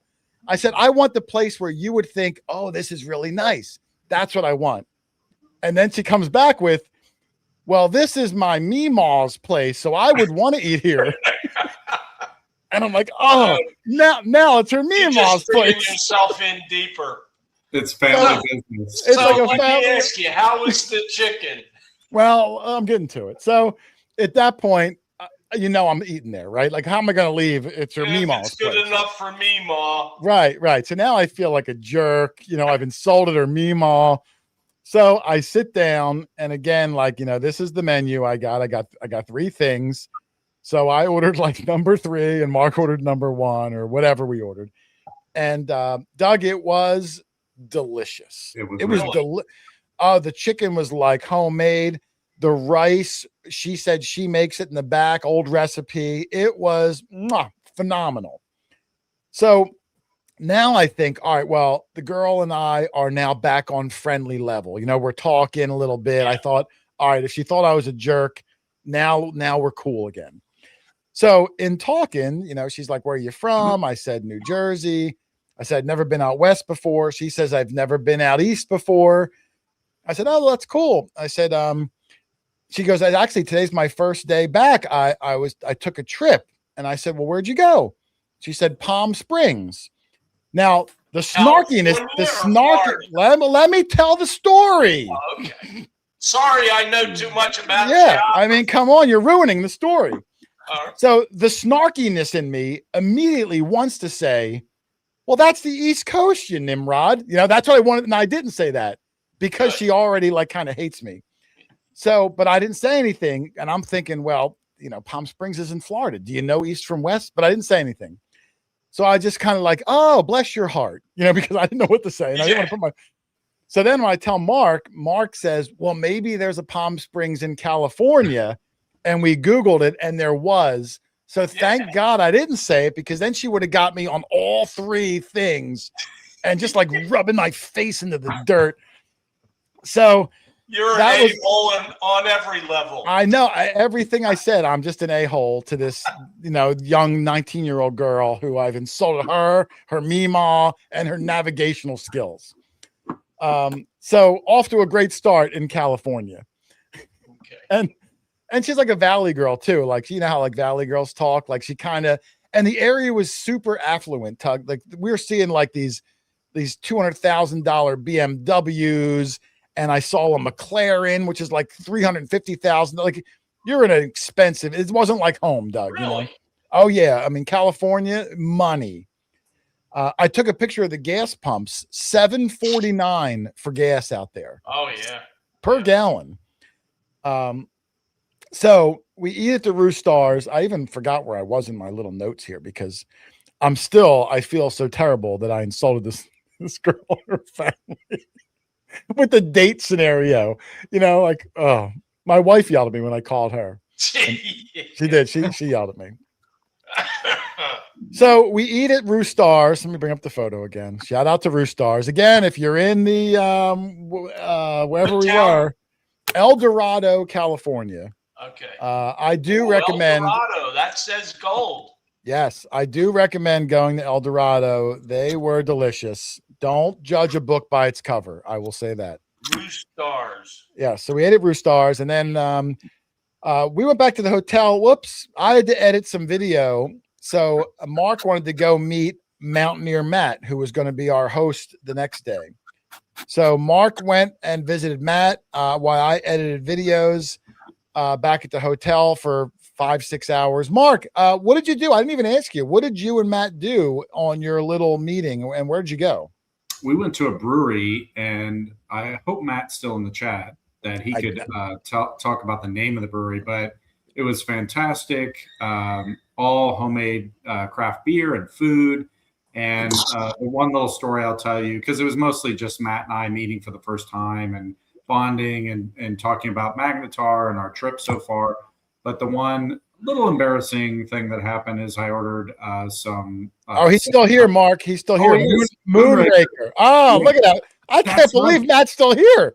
He said hello an hour ago. He's such a good guy. He's such a good guy for watching this whole thing. He was waiting for his part. He's waiting for his part. I have to tie this to a movie. I remember the name now that he said it because I was thinking of the James Bond Moonraker. So there's my little tie-in. But I got nachos with salsa, and I thought I could manage everything in two hands. Well, the salsa was on the barely holding on the edge of the plate. This big old cup of green salsa. Wouldn't you know it? As soon as I turn away, the centrifugal force of the salsa flew and just smacks right down on the ground, explodes all over my pants, everywhere. They're so nice. Like, no, it's fine. They're cleaning it up. It was so embarrassing that I almost left. I almost just left Matt, not even saying hi to him. But I stayed, and Matt was very gracious, and we ended up talking for a long time. When did I get back? I don't remember if it was like you got back late. I was surprised you got back late. We got into some trouble. Let me just say, El Dorado was not ready for the Magnetar boys. Yeah, El Dorado was nice. And again, we're on 3 hours of sleep. Waking up, going to the airport, flying in. The whole deal again. And by the time Mark gets back, and we had a long call with headquarters back in Turkey. We were up till about 2:30 in the morning. Now, as we're getting ready to go to bed at 2:15 or so, Mark springs on me. Oh, we're meeting Matt at his house at 6 in the morning, which means we have to get up at like 4:30 in the morning. And I'm like, Mark, that's like 2 hours of sleep. We had 3 hours of sleep last night. What are you doing?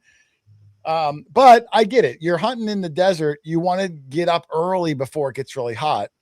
So, but in the moment, I'm like, gee whiz, sure would like to get some sleep in this joint.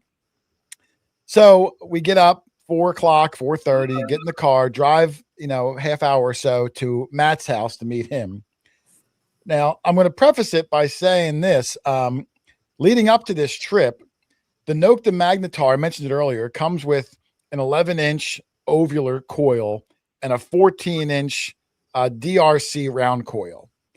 But when we got out there, or the day before, Nokta in Turkey overnighted to us to Arizona, overnighted, which must have cost an arm and a leg. Mhm. Their brand new concentric coil, which is supposed to go deeper. It's like a mono coil, won't even be available for who knows, 6 months or whatever. I don't even know.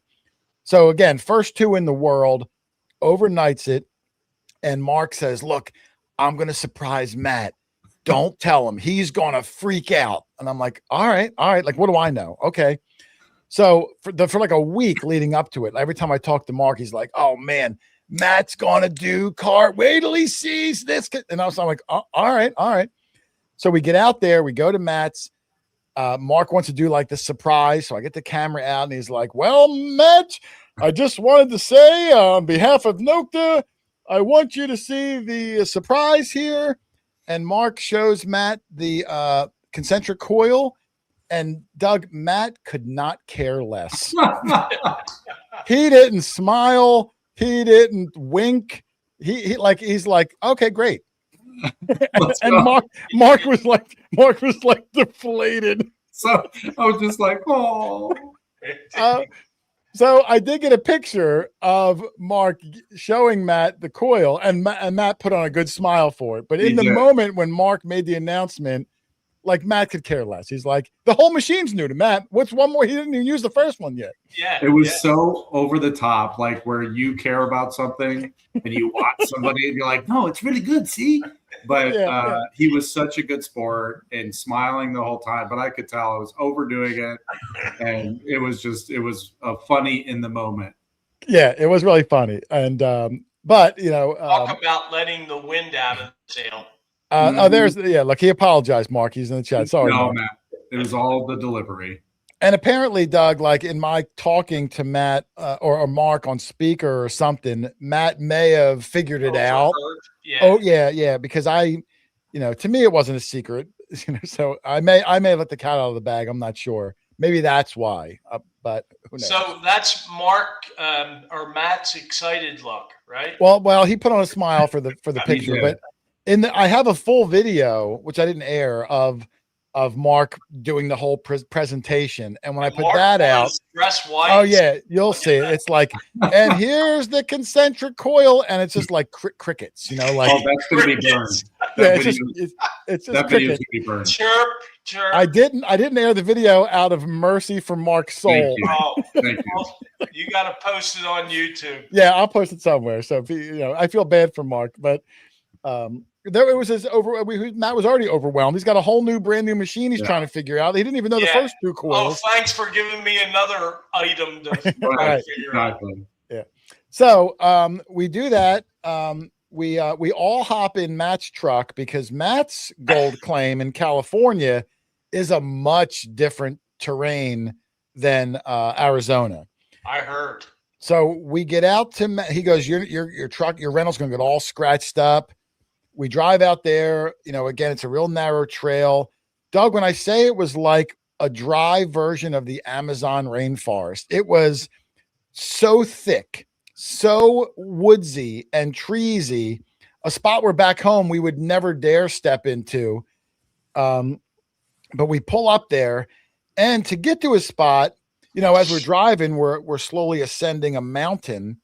We park, we have to now walk and descend this mountain through like the thick brush. And again, 2 hours of sleep, very little food. We ate yesterday late afternoon. That was it. Mark brought food with us, but Matt said, you better leave that in the car because there's bears around. So we're like, oh crap. So we didn't bring any food with us. We descend down the mountain with like a bunch of water, these heavy machines, all this gear, get all the way down to the bottom. And we had to do a lot of testing for Nokta on this day. So not even a lot of like free hunt time. It was just testing. And we tested for, would you say 8 or 9 hours, Mark? It was a long time in the sun. I mean, we would try to use the shade, but I just thought of you couldn't get into that little brush covering because you're too tall and there was only room for like two of us. Yeah. So and the sun was moving. Yes. You were in the sun for Yeah. the whole time. I felt like Well, it was okay. I mean, it went by, but yeah, you're standing in the sun. We would bury a nugget at 12 inches, swing over it with the Magnetar, swing over. Matt had the newest Mine Lab, which is like their 8,000, their $15,000 machine. So we would test it, do all these tests, then dig up the nugget, bury it 2 more inches, fill it back in, do it all again. It just went on and on and on and on and on. But Nokta wanted data, so we were trying to be helpful to him. So all day out there. And what's hard about Matt's area, as I think I have a picture, it's hard to tell. Matt's area is so wooded that when Matt wants to hunt his claim, he has to go out days in advance and clear Brush like hog. a 20 by 20 area. Not even a brush hog. You can't get a brush hog down there by hand. Wow. Cuts down trees, has to rip up things, move big rocks, looking out for rattlesnakes to clear a 20-yard area to hunt that. And then if you want to keep hunting more, well, you got to spend days cleaning out the next area. It was I would have given up at metal detecting years ago. But the guy's a trooper. Like when you got gold fever, you do what you got to do. Wow. And he found a lot of gold in this spot. Maybe not this day, we didn't hunt, but over the time he's had this claim. But incredibly hard work to even be able to swing the machine. In this picture, he was moving these big rocks. We're standing back because at any moment a rattlesnake could be hiding in these rock crevices. So you're using these long handle picks to try to reach the rocks. And shout out to the pick company that sent us picks for this adventure. Apex Picks, Mark? that's Apex Picks, correct? They sent right before the trip, I think like 4 models, and I think Matt's going to be working with them now. And they were really handy, and they were very rugged. They have magnets on them. They have all different sizes, and they could really handle that ground because that ground is nuts. It's really hard. It's compact. There's like shale rock at times. I think I broke a boulder in half. I felt like I was a real prospector with those things. So Apex Picks, really great picks. Yes, and they send them out complimentary. I think now they might even be a sponsor of Matt's YouTube channel. I'm not sure. Yep. Because Matt goes out and looks for gold all the time. So it's a match made in heaven there. Nice quality picks there. So Matt's area, like I said, mostly testing. We did try to hunt for a little bit. And then, after we hunted for a little bit, Doug, now try to picture this, Doug. I'm on 3 hours of sleep. Didn't eat all day. Couldn't bring food down. I stood in the sun for 10 hours. I got to now walk a half a mile back up a mountain with all the gear, no sleep, no food in my stomach. I thought I was going to die. I didn't think I was going to make it up that mountain. Mark kept stopping. Matt just left. Matt's like a young, in shape guy. But Mark and I, smart enough to know when to go. oh yeah, Matt didn't even think it was a mountain. To Matt, it was like a speed bump. Like he doesn't. But me, I was dying. I thought I was going to die. Mark was like half dying, but he was getting it going. I ate all of Matt's beef jerky. So I had the protein. You had literally nothing. I think you had a coffee, and yeah. I looked back and I witnessed the life force of a human being exiting their body. Yeah, I was prepared I was ready to die in that moment. I said, "There's no way I'm going to make it up this mountain with all this gear. Just leave me here to die, and tell my wife I love her. This is the end for me." Like that, it was that bad, Doug. So, but somehow, 3 feet at a time, I ascended this mountain, and the guys were waiting for me at the trucks. Thank God. But that was the closest I've come to death in all my years on this earth. Very difficult. I don't know how Matt does it. So shout out to him. It's very difficult terrain to hunt where Matt hunts. But you want the gold, you got to go where the gold is, I guess. Yeah. Now you know why those gold prospectors all look like they did back in the day. You got a real hard day's work. Oh yeah, you got to work for it. So well, and we had like 2 picks on each of us, those long dowels with the metal on the end. We had 2 pieces or 3 pieces of equipment, our big detector bags, water. You know, we carried a lot in and out. So it wasn't like we were just hiking, you know, on a nice little nature trail. Yeah. And I really think it was the lack of sleep and nothing to eat for probably close to 24 hours. Yeah. Yeah. Like there was just nothing left. Anyway, we survived. We went back to Matt's house. We got in the rental. We went back. We washed up. By now it's like 9 o'clock or so. And we looked for something to eat. And of course, everything's closed. So we had to go 2 towns over, and we ate at an Applebee's, which Mark was like not looking forward to Applebee's, but it was actually really good. It was really good. It was great. Maybe because we were both so hungry, like we would have eaten one of those javelino pigs at this point. But Eric, the Cape Cod Father, thank you. No, there was no 99s up there, Eric. Thank you for the shout. 99 was a fancy place. I thought it was a fancy place when we went up in Massachusetts. Turned out it was like a chain. But thank you, Eric. So yeah, we ate at the Applebee's. Roll in at like, I don't know, midnight or so, because we talked to the waitress. You know how I am, Doug. Finally get home at midnight, go to bed, and we decided we were going to sleep in a little bit the next morning. We slept in it till about 9 o'clock. Wow. I know it was late because not only that, but we had to then.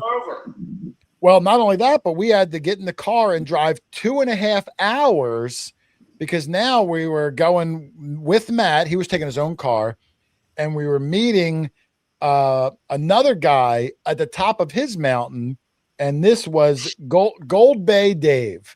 But wait. Oh, yes.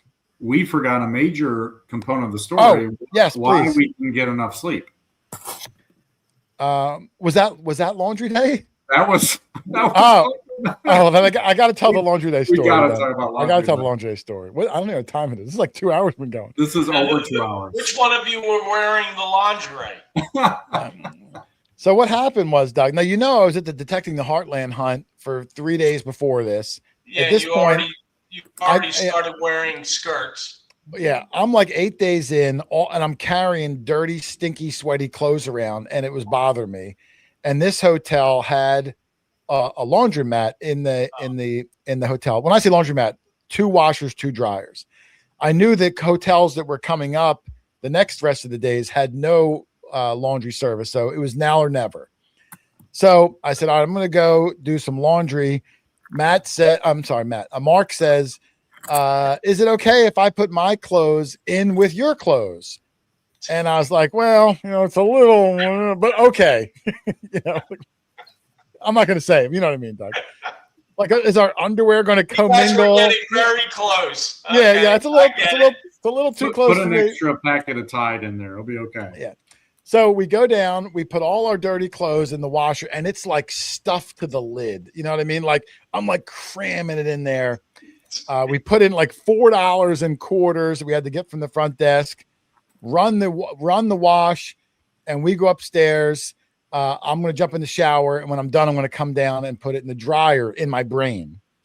So I come back down 45 minutes later, freshly showered. I open the lid of the washer. Clothes are bone dry. The Tide powder still all over everything. It didn't work. It didn't run, but it took our money. So I thought, all right, well, we probably overloaded it. Let's take half the load of Mark stuff out, put it in the other wash, run it again. I got to go back to the front desk. I got to get another $9 in quarters because there's no scam to me.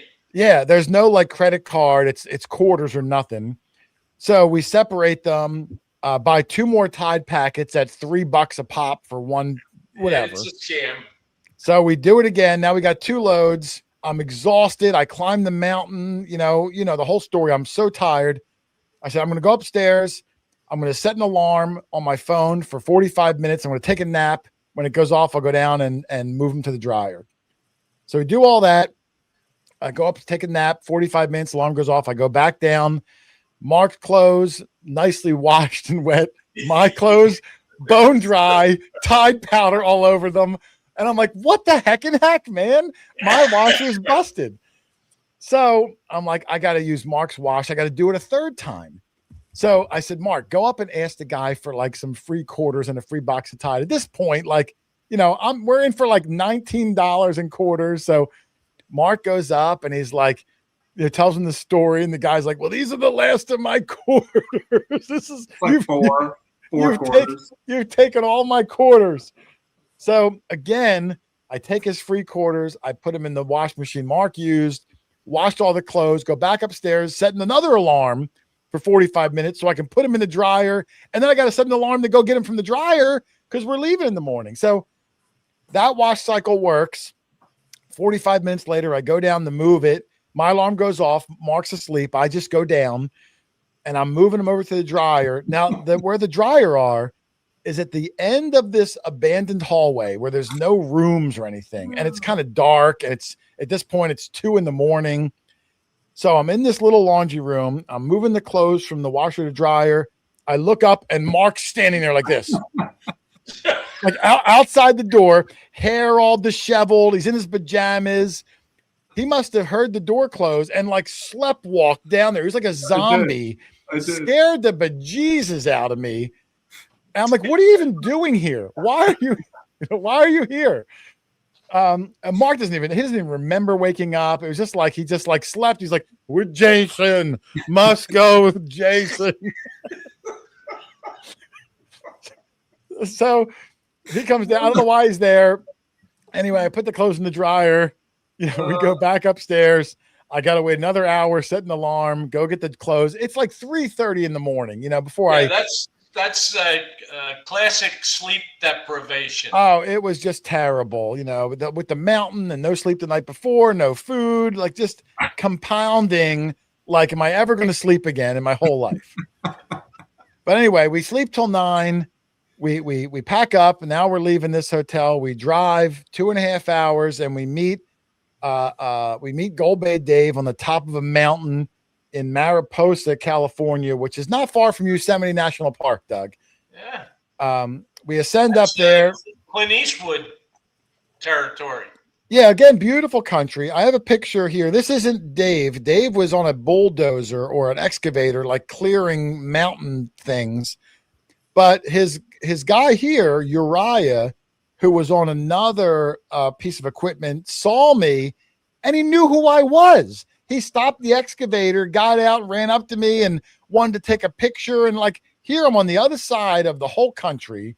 I didn't think a gosh darn gold person would know who we were, but he was a fan of the show, and he watched, and he knew you, and he was asking if, you know, is Lynn Rich's mom? You know, the whole. So I know he really watches. So really strange that this guy knew, but super nice guy.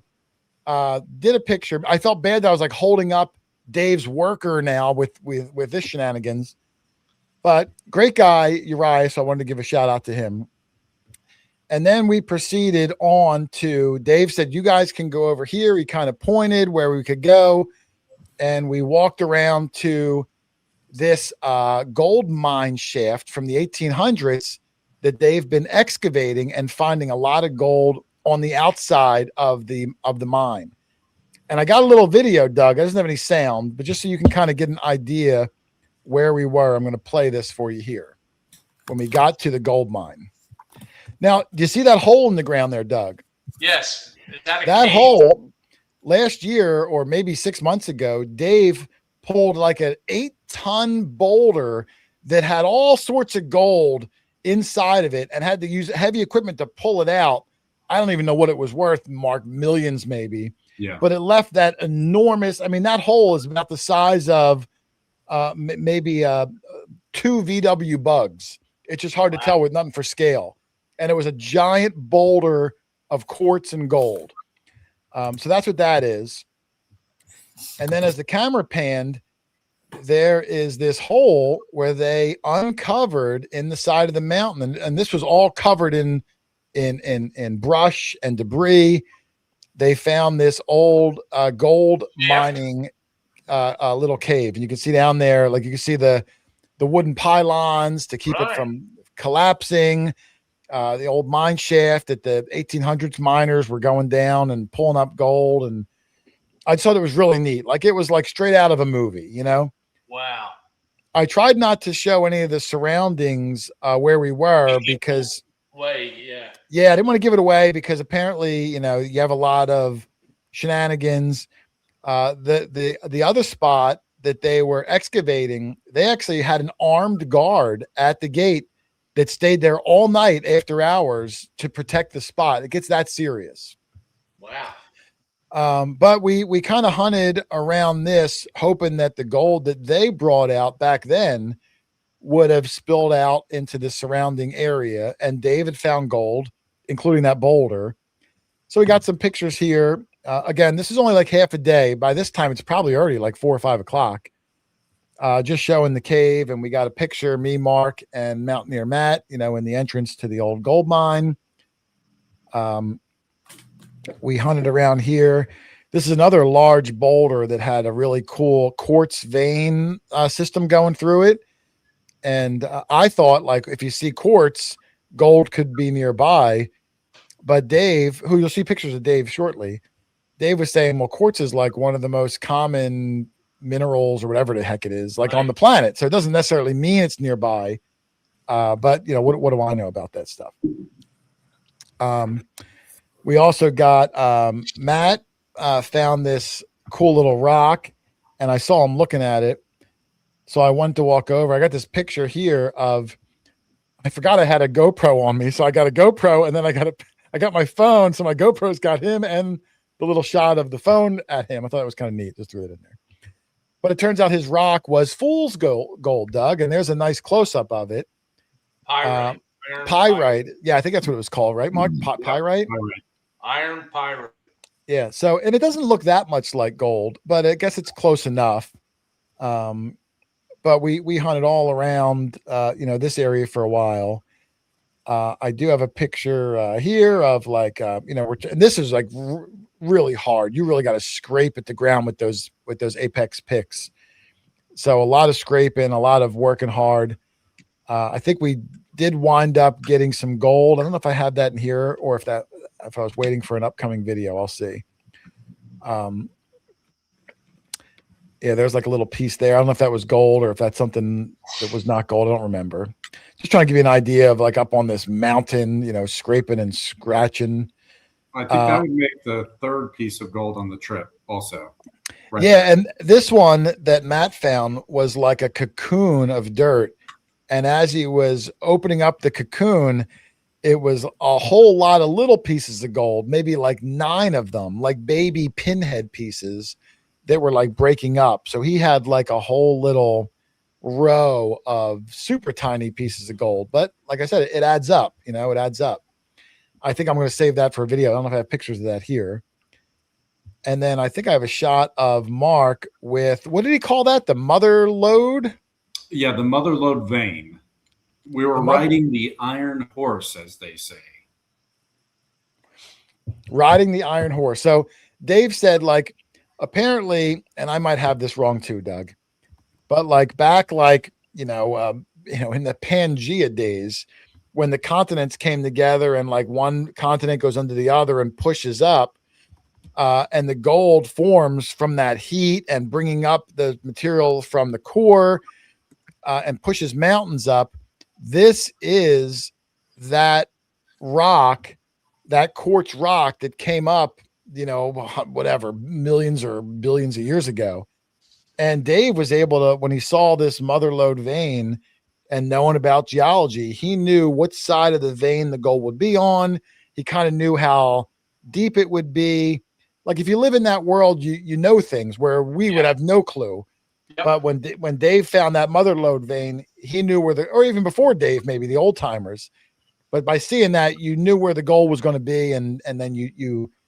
Matt's truck. He's got to drive us around to the first mountain. We got to pick up our truck. We got to drive down the mountain. We got to drive a half an hour to the hotel. So we leave the mountain with 1 day left tomorrow of gold hunting.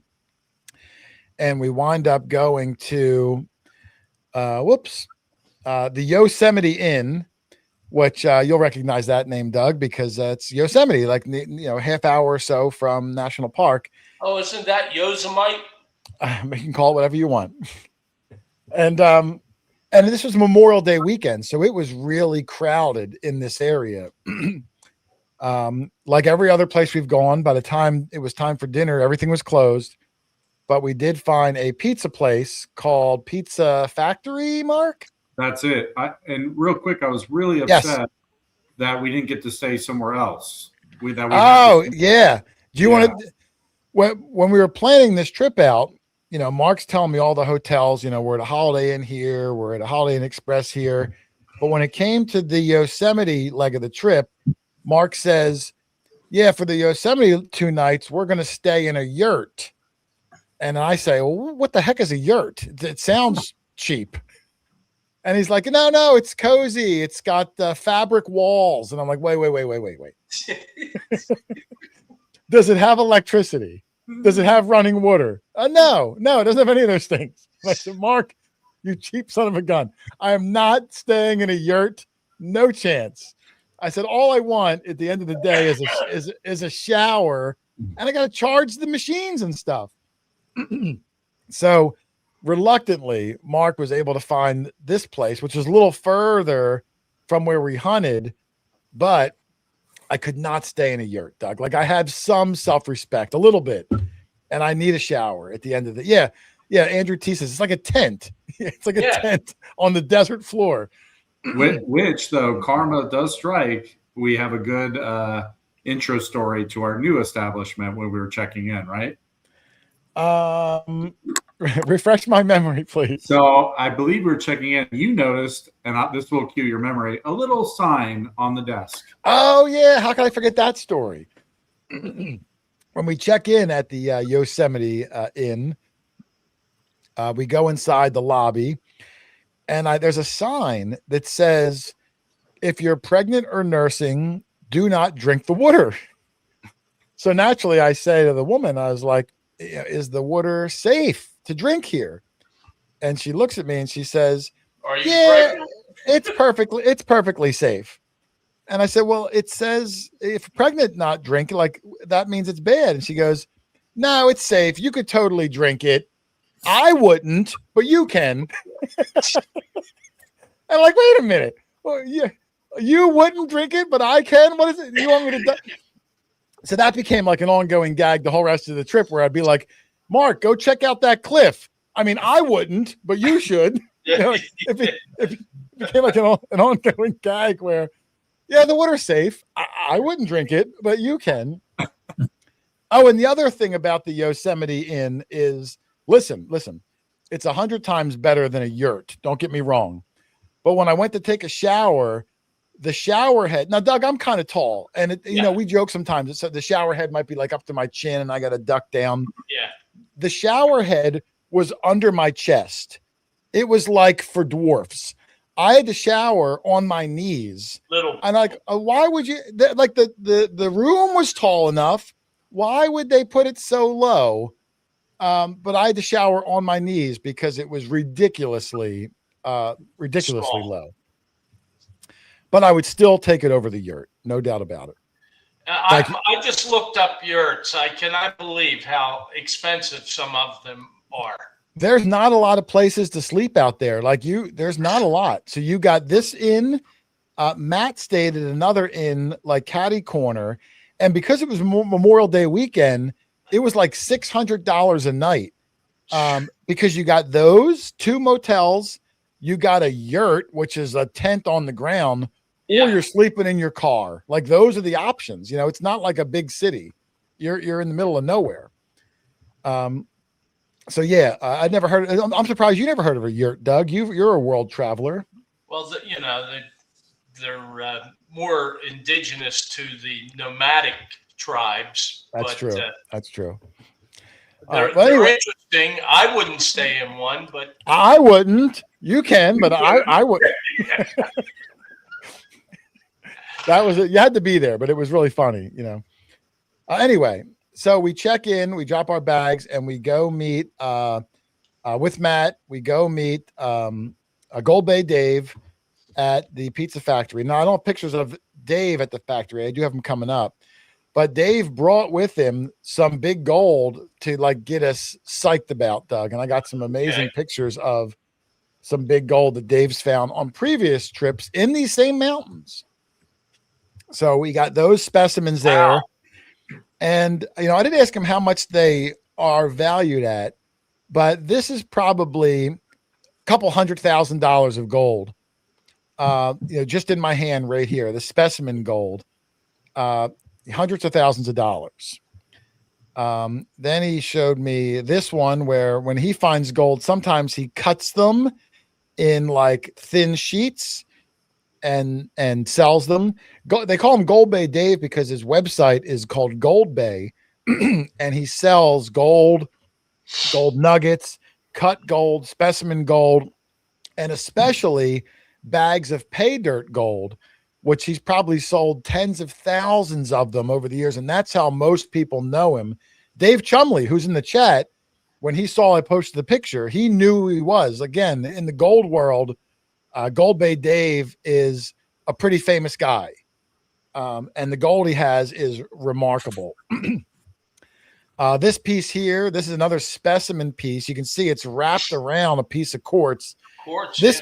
This might be a $400,000 piece of gold. I don't even know.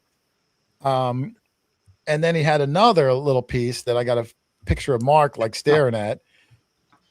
Another that might be 100,000 piece of, and Dave carries it around in this little like a little cooler. It looks like it does have a lock on it, but he would put it on the counter and walk away. He'd go outside for a cigarette, and then Mark and I are thinking like, we're now responsible for this $1 million case of gold. Like, and Dave's pulling them out, showing us. So everyone in the restaurant sees he's got millions of dollars of gold. And now we are like we have to watch out that no one comes and robs us. But it was really amazing. And the fact that this gold was found there gets you psyched up, Doug, for our last day on the mountain. And that's where, and I realize we're way over time, but we yes, have to tell the pizza factory walking in towards, I think, the back. We were walking, and there was an arcade there. And don't we hear an order for Mark? And it's one of those places they get on the loudspeaker and they shout it, they scream it. Yeah, they scream it out. And so it's like Mark, and we're like, oh, we look at each other. Oh, we gotta give him a different name because we don't want to confuse the food. So I think, what do we give them? Mark T. You said Mark T. Yes. Yeah. So that's, I just want to add that. Yeah, I have to preface that. He's right. So for this town, which is in the middle of the Arizona desert, this pizza factory was hopping, Doug. There's about 100 there. So you have to give a name. When Mark gave his name, Mark, they said, oh, there's already a Mark. Can you give me something different? And they said Mark T. So, tons of people in there, all watching us pull out these hundreds of thousands of dollars a piece of gold, and then Dave leave them there with us. So let's set the stage because we'll come back to that later. Thank you, Mark. Anyway, we finish eating, we go back, we get a good night's sleep. Mark, I told you Mark is like a movie connoisseur. He is the biggest Star Wars nerd in the history of Star Wars. Like, I would ask him, I brought up a trivia on my phone and I'm reading it and I'm like, what's Han Solo's cousin Bib Fortuna? What's his grandma's name? And Mark like knows it. Like, what planet was Luke Skywalker's third nephew from? And Mark's like, Yubaluba 4. I'm like, what? How do you know? I scared myself that night because I don't talk about these things.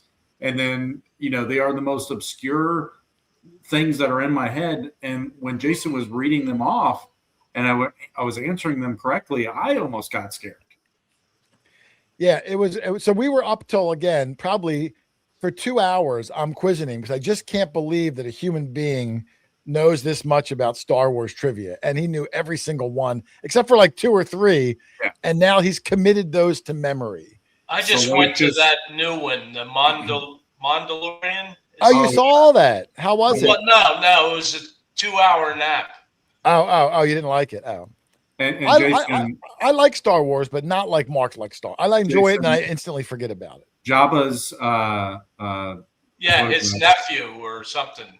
Jabba's ship, the ship name was Katana, Yes, Something. and then Salacious B. Crumb was the little weaselly creature on Jabba. Like that's one I didn't know his name. yeah. Like who knows that?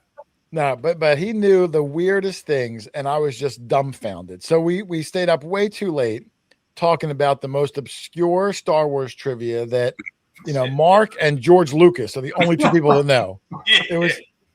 It was so strange. And I see Mike Slater in the chat is saying that his dad had a hand in Star Wars. Yeah. I don't know that story. What did his dad do?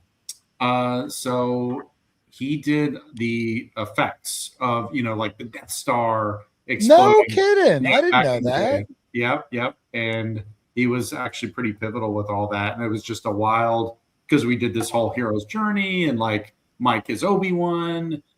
So he just like, oh, by the way, my dad did this. I'm like, are you kidding me? For a Star Wars fan, that's pretty huge. So That is neat. No, but that sums up my own. And Barb said, yeah, Mark's in the Dungeons and Dragons. Barb. Absolutely. You're telling my secrets. Yeah, absolutely. He is. Come on now. Little insight into Mark. Anyway, let's move this along because holy cow, it's almost 10 o'clock. Okay. Yeah, I'm about ready to call it quits. So the last day we meet Gold Bay Dave. And again, Doug, I mean, look at this scenery. This is the top of Dave, another claim he owns on the very tippy top of a mountain. The most treacherous drive I've ever driven in my life. Getting up here, you're winding around a mountain all the way up, and literally like 4 feet to the right of the car is like a 400-foot vertical drop to your death. So I'm like white knuckling it.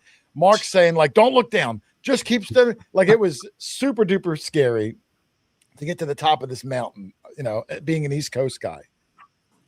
But we get up there, we meet Dave. He got there and pushed all the dirt with a bulldozer to expose new dirt, so we had fresh ground to use. It's never been swung over. So can't thank Dave enough. And we got on some good stuff. There's a shot of me looking at Mark detecting right near the edge of a cliff, Doug, like 10 more feet. You never see Mark again, but Mark's got gold fever, so he don't care. Like he's going for it. And we got on some gold here, Doug. I think we found about maybe 6 pieces of gold at this place. Really? I think so. Yeah. There's Mark. I don't know if that's gold in his hand or not. You can see Mountaineer Matt in the back. I think that is. It might be gold. Here's me looking for some gold with Matt's help, because I'm still new at this, just making sure. And I'm sure that wasn't gold because I didn't get any gold here. But so it was just like maybe like a little piece of lead, but just trying to get through and find it. There's Matt and Dave, Gold Bay Dave hunting up there. Once Matt found a piece of gold with his Magnetar, and as soon as he found it, Dave's like, oh my God, I want to use it now. And so Dave grabbed the other machine and he wasn't going to put it down until he found a piece of gold, which took him about 20 minutes. And then Dave, he's good. He's been doing it 50 years. And he put a video out on that already. I didn't put that one out, but if you look him up, Gold Bay Dave, he's got the video of his out. There's Matt hunting like, on the side of the cliff. The side of the mountain, there's cars. And Matt got another piece of gold. There's Matt, Mark, and Gold Bay Dave with one of Matt's little nuggies. Again, sub-gram, a lot of sub-gram stuff, but again, they add up and it's still no less exciting. That was the first good shot of Dave there. Dave moves around a lot. It's hard to reel him in for a photograph. Then we got, again, Dave, Mark, and Matt, this was, I believe, Dave's piece of gold. Oh no, this was Matt's piece of gold. I put this video out. If you watched it like 2 days ago on Facebook, I think I put it out. Just enjoying the day, getting on some gold. Here's me and Matt. We were just kind of we were setting up for a photo. I don't know who took these pictures. I just thought, oh, it looks nice because you get the nice mountainous background. Again, the top of a mountain, the scenery is just incredible. I can see why people hike to like the peak of Mount Everest or something, which I always thought like how ridiculous. Like you risk your life.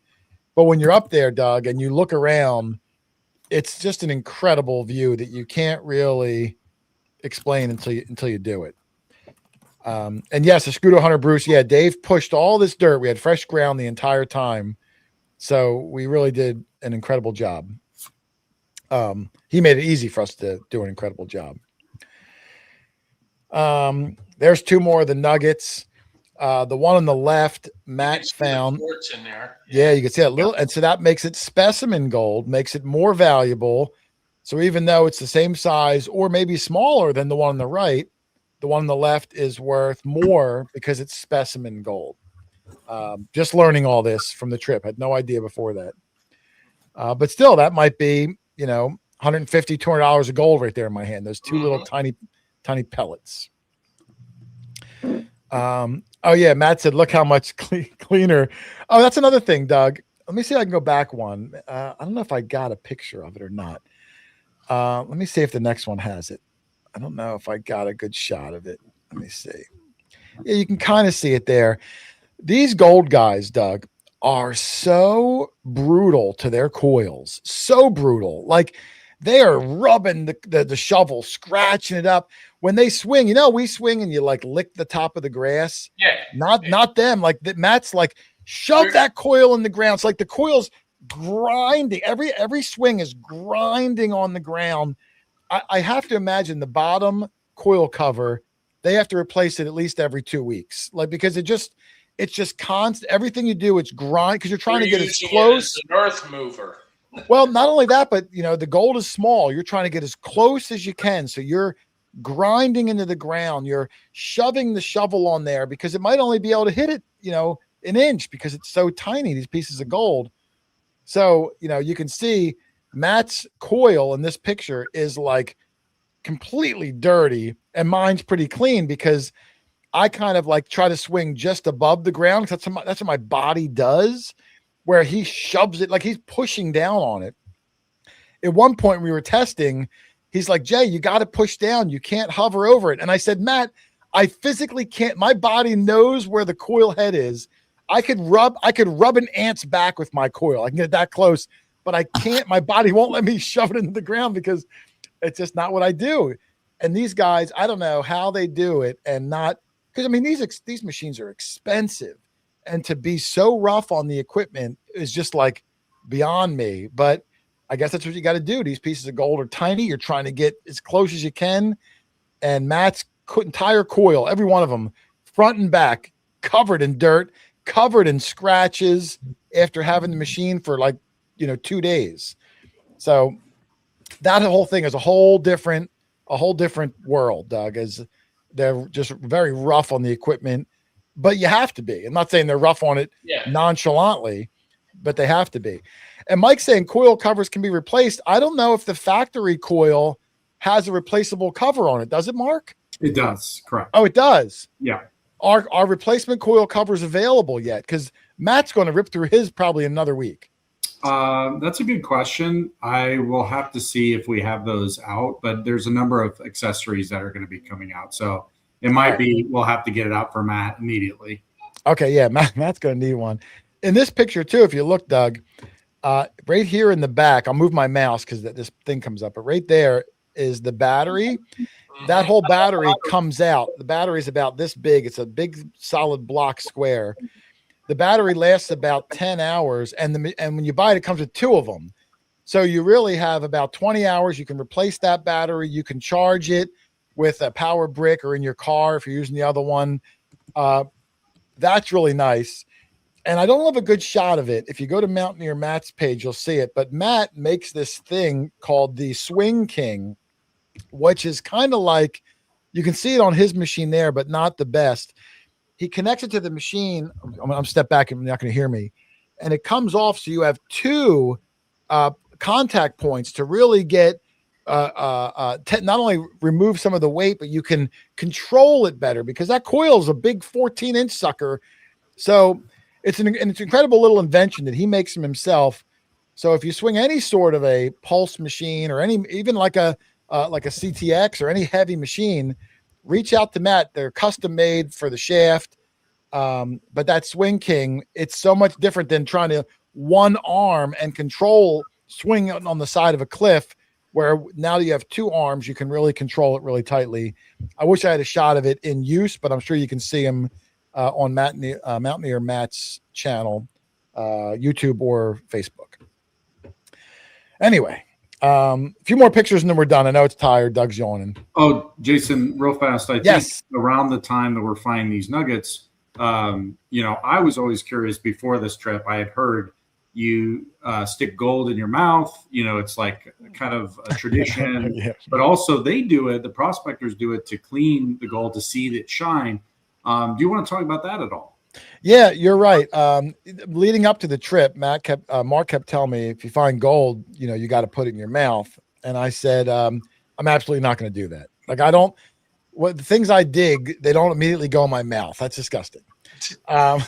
Now, in the moment when I found something, I did put it in my mouth because you don't have water. You don't want to brush it because it's so tiny. You'll brush it out of your hand and you lost it again. And so putting it in your mouth, it does make more sense. You swish it around, you're swishing the dirt off.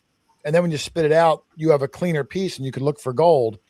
The one I put in my mouth turned out to be lead. So I'll probably get lead poisoning and die, but it is what it is.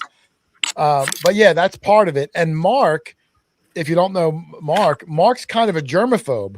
So for Mark to put something in his mouth is a really big deal because he washes his hands all the time. He's a germaphobe. Funny story, Doug, a little caveat. This is funny. It's worth the extra minute or two. Gold Bay Dave had this fancy drink that he had in his thermos. I forget what it was. It was like iced tea and soda mixed together. Orange Crush with unsweet tea. Yeah, whatever it was.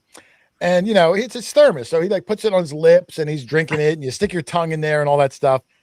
And Dave says, Mark, try it. And look, we're guests on the guy's gold claim. We're up at the top of a mountain. You don't say Mark, no. You don't say no. And Mark reaches for it. And I know Mark's a germaphobe. I'm like, what's he going to do? I got to tell you a visual. So this is what I got to sit back. No, he goes like this, Doug. He goes like this. He holds it up arm's length as high as he can. And it's like dripping in his eyes. It's like it's missing. It's like he's pouring it from up here.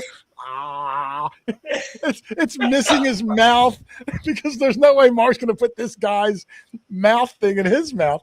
It was so funny. You got a funnel. Yeah, eventually two drops fall in Mark's mouth. So then Mark does one of these. He goes, Good. "Ooh, yummy." But Dave doesn't know that Mark's a germaphobe. Oh, it was so funny. Anyway, I'm sorry. That was great. All right. Where was I? Anyway, let's get back to it. So yeah, we find the gold. I guess it would help if I bring it back into the show. I think there's only 5 more pictures, guys. I apologize for going really long. Just a lot happened. There's Dave with one of his pieces there. It's a good shot of Dave. Whoops. Good shot of Dave, me, and Matt. I guess Mark must have taken the picture. There's another one, more gold.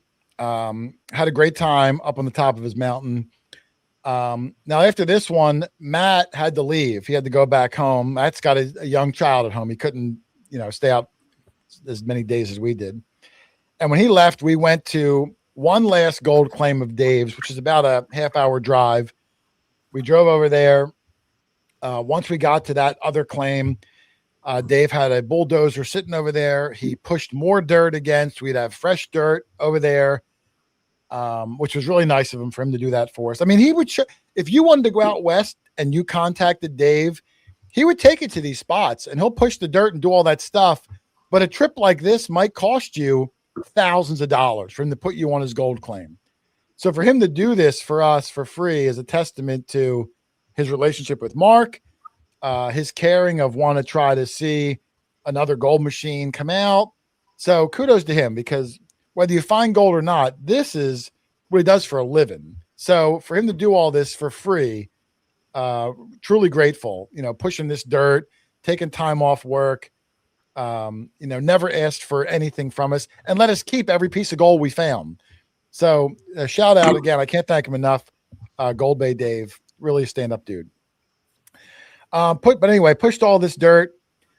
We were hunting around. Dave did bring his dog out there. His dog's name was Roy. I think it was Roy, and there was a little mud puddle back there.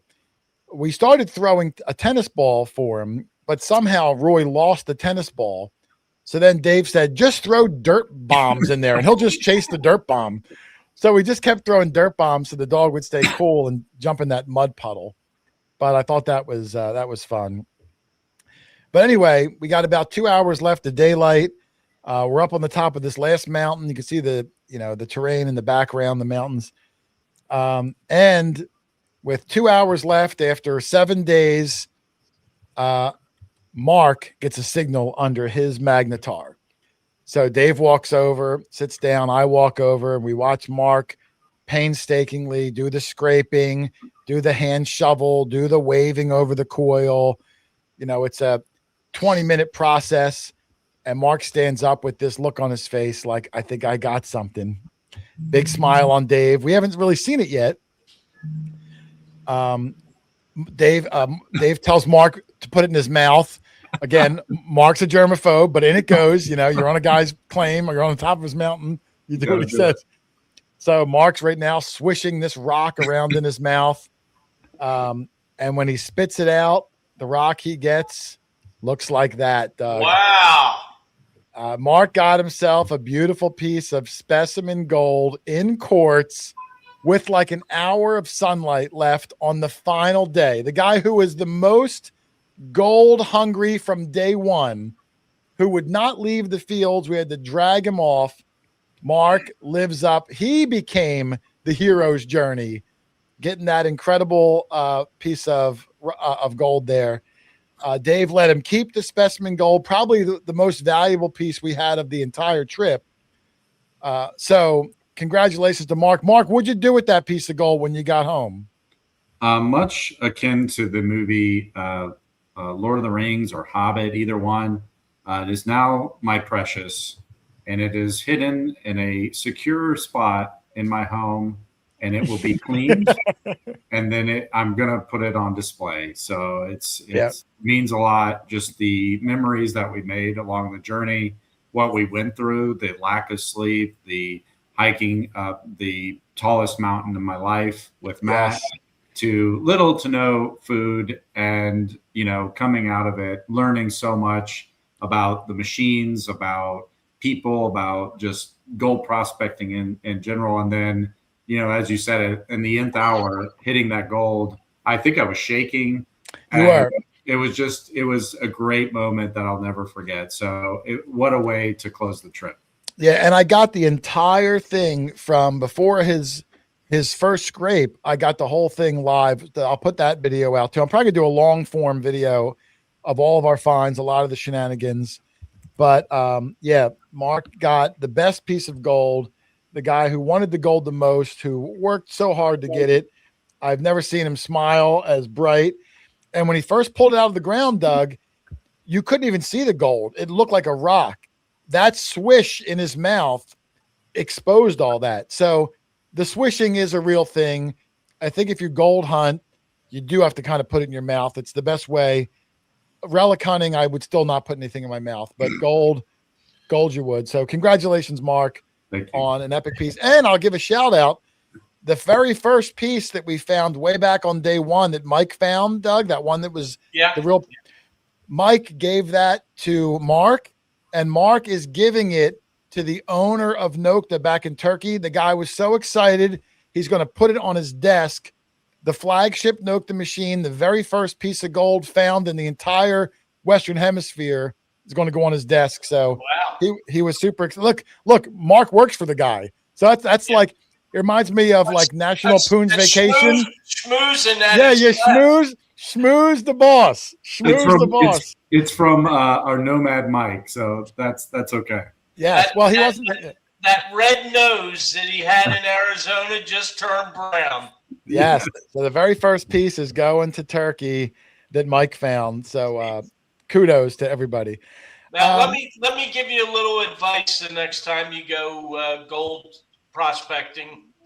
Take yourself a little bottle of quarter horn water and spray that sucker. You don't have to put it in your mouth. Now you do because you spray it. It's not gonna. You have to you kind of have to because there's dirt crammed in every nook and cranny. Like if you look at this piece, like there was dirt covering all this, really crammed in. I don't think a spritz would have done it.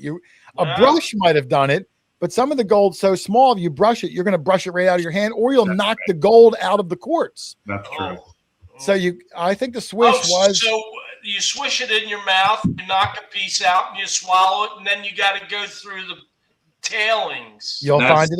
You'll find it That's why again. we make the AccuPoint pinpoint. That's right, the AccuPoint, Doug. Look at Doug. Doug's cracking up. Where is he? Doug loves. Doug, watch your language. Doug loves poopy and pee-pee humor, Mark. Oh boy. We'll get along just fine on the next trip to Alaska. All right, listen. Last pictures. I got 3 more, and then I'm going to let everybody off the hook. I promise. Now we drove to the top of this mountain, Doug, and the trails were tight. There was a lot, even though Dave, bulldozed the area, getting to the area, real narrow paths, sticker bushes everywhere. So when we got back to the hotel on the final night and we were cleaning it up, we noticed that can you see all the scratches? How did that happen? I just told you from going down the trails, and we messed. This was a new Bronco. There are scratches going, hundreds and hundreds of them. I warned you about that, didn't I? Matt, luckily, though, go ahead, tell him, Mark. I'm sorry, Matt was so nice. He's such a good guy. He's like, guys, I will painstakingly take you to my property because if you look at my truck, I have scratches all down the side. We're like, oh, good idea, Matt. We're going to take care of this iron horse, we called it, the Bronco, the iron horse, the beauty, this beautiful steel beast. And we totally did not realize the whole way to the other properties, the whole thing is wrecked. The entire car has scrapes down the side. Yeah, you might be able to buff it out. We couldn't rub them out. It might need to be repainted. Both sides, it's terrible. There's thousands and thousands of scratches. So luckily when we dropped the car off, Mark got the insurance. So right there, you're kind of off the hook, but you still feel guilty. You're dropping off this new $70,000-$80,000 Bronco that you mangled and messed all up. The woman at the car rental when we dropped it off was really kind of giving us like a side eye, but in the back we had like 4 Gatorades left. And it was so hot that day, we gave them to the woman. And this is just a parking lot employee. It's not like she's the president of Avis. But by giving her these 4 Gatorades, like all was forgiven. You know what I mean? She was so thirsty. She was forgiven. And this night, when we got back to the hotel and started emptying the truck out so we can repack our bags to come home, in the back, Dave left one of his machines in the back. So Mark called him, and Dave was going to, he turned around and was driving to our hotel to get his $12,000 metal detector. And on the way over, we're cleaning out the truck, and we had like soaking wet, soggy sandwiches, half open bottles of chips inside the cooler. Like it looked like maggots, but it was like little sunflower seeds, like just everywhere, all over the place. So we're like giving it to Dave. Here, Dave, take this. And Dave, for his dog, I guess, he's like, yeah, I'll take that soggy, soaking wet ham sandwich. I'll take the half-eaten bottle of water. You know, like we're just giving him all our crap. But he took it all, and it lightened up our bags. Wow. We did turn the car Last two photos. We did have to fill the car up. Doug, I didn't show the picture yet. I'm going to take a poll in the audience for anyone who's awake. When you rent a car, you got to fill it up. Yeah. Now we drove this thing 2.5 hours from the rental place. Drove it maybe 30 miles around Yosemite, and then 2.5 hours back. What do you think the price to fill up this Ford Bronco 4-wheeler was with California gas prices? I'll let everyone take a guess. $150. 150. All right, Rich, what do you think to fill this up? It was probably at about a quarter of a tank, so 3/4 of a tank to fill it up. How much you think? Take a guess. 119. All right, 119. I'm going to take some guesses in the chat. Let's see. Eric says 135. Dennis Grettencourt. Oh, Dennis. Doug, Dennis and his wife Marsha are the people that make those super soft caramels. Yes. They gave me 2 bags for my wife. Dennis, I had my wife pose for a picture, which she never does. I'm going to put it on Facebook to thank your wife. She loves those caramels. She took both bags from me. Robert Hess, 165. Mike Slater, 250. The Moose HQ, 7,500. Come on, Moose. Luis Villarreal, 125. 150 NEPA History Archaeology Search. 156. Modern Day Prospector. I'm just going to zip through them here. 180. $80. 97. Magic Man, Texas. 125. Audrey Girlinghouse. 175. Mountaineer Matt, 110. There's a whole bunch of them. I'll let everyone get their guess in. I can't go through them all. All right, drum roll, Doug. I'm going to bring it up. For the total price of the gas charged to Nokta's card, $111.16. Wow. Rich was pretty close. Yeah, Matt, I think too. Matt was said 110. Yeah. Now we still had a quarter tank left. So you add on 25% more. If it was empty, you're talking $145 to fill that Bronco up. But And we I did said fill 150. Yeah, well, someone said 7,500. I don't know what the heck that was. And then the last but not least, myself and Mark at the airport, 2 bros, epic journey, traveling the country, thousands of miles, meeting good people, going to cool places, and finding ourselves some gold. Yeah. That was it. We had some airline issues too. I almost missed my connector. I literally had 30 seconds to spare before they closed the doors. Mark sat on the plane for an hour. I sat on the plane on my connector. They changed the tires while we sat on the plane. So we both had super tight delays getting back, but we made it to our loved ones at about 1 a.m, local time for each of us. But a heck of a journey, Doug. Would I do it again tomorrow? No. Maybe not. But it'll be great memories until my final days on this earth. Yeah. Well And said. dare I say that Mark is a lot of fun to travel with. The conversations were great. The goofiness was great. If you're going to die in the desert and you're not going to eat for 2 days and you stink and you're going to get eaten by a bear or bit by a rattlesnake, at least have someone there you can joke around with. And that's what Mark is good. He experienced everything with me, from Toy Pena to Cleater's Bar and Grill in the middle of the mountains, everything. He was an awesome gold hunting partner out there. So, Mark, I had a great time with you, my friend. Same here. I can't say it any better. I literally won't, because ditto, that's the best ditto phrase I could say. We had an adventure. It was so much fun. And I'm just so glad that the Magnetar 9000 performed flawlessly. And, the next trip, we're going to bring more of the boys and girls from the Hoarders. I love that phrase from the reporter. Yeah, the reporter messed it up. And we'll do something fun. So this is just the beginning. Yeah, well, hey, I appreciate it. I mean, when we got home, Mark mentioned to me, like in passing, he's like, "Hey, what do you think about Australia for the big gold?" And I said, "Mark, don't even say gold for at least 2 months. Let's not utter the He's word ready gold. to go. I want to find I need some more pennies first." I need Yes. some more of my old It pennies. sounds like Bill and Ted's Adventure paled by comparison. Oh yeah, it was a lot of fun. It was a lot of fun. Like I said, all the little goofy things. Toy Pena will always live in my heart. Meemaw's chicken, all the things. It was just such a memorable trip.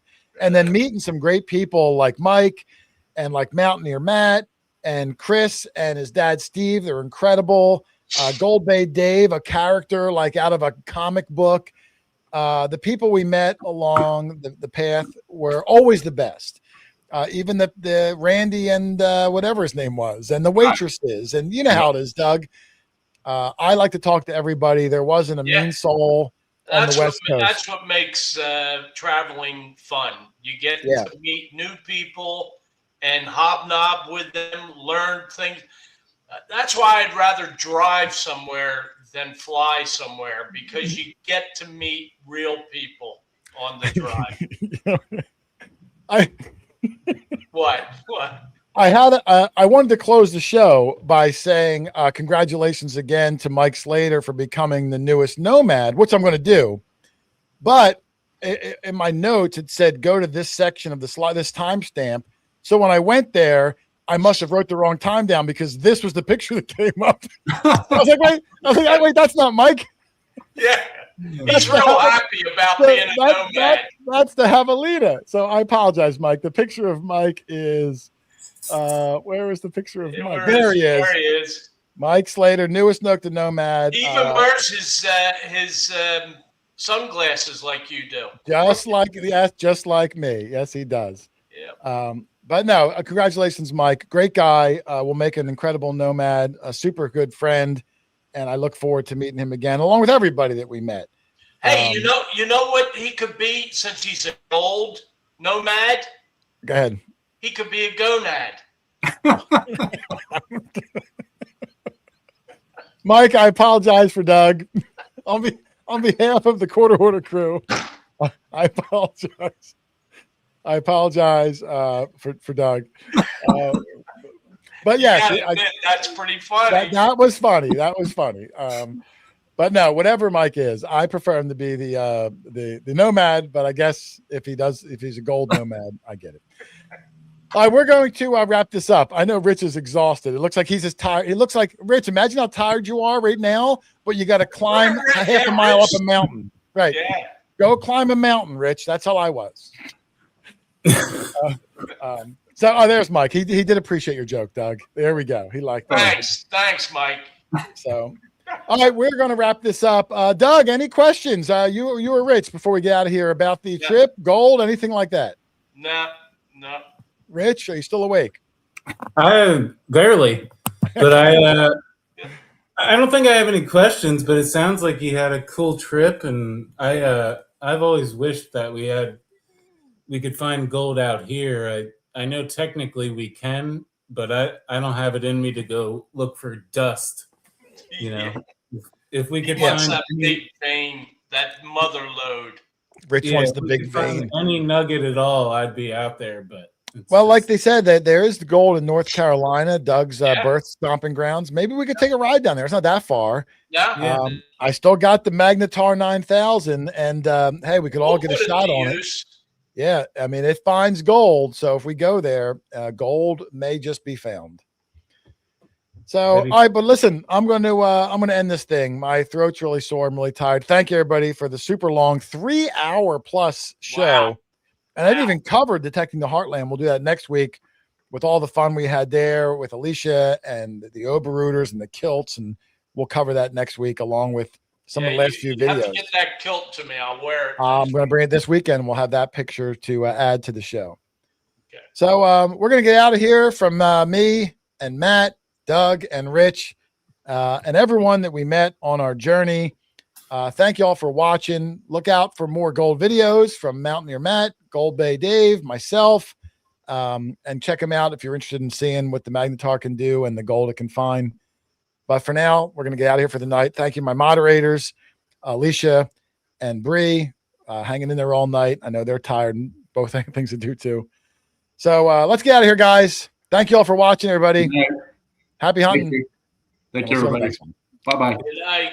Later.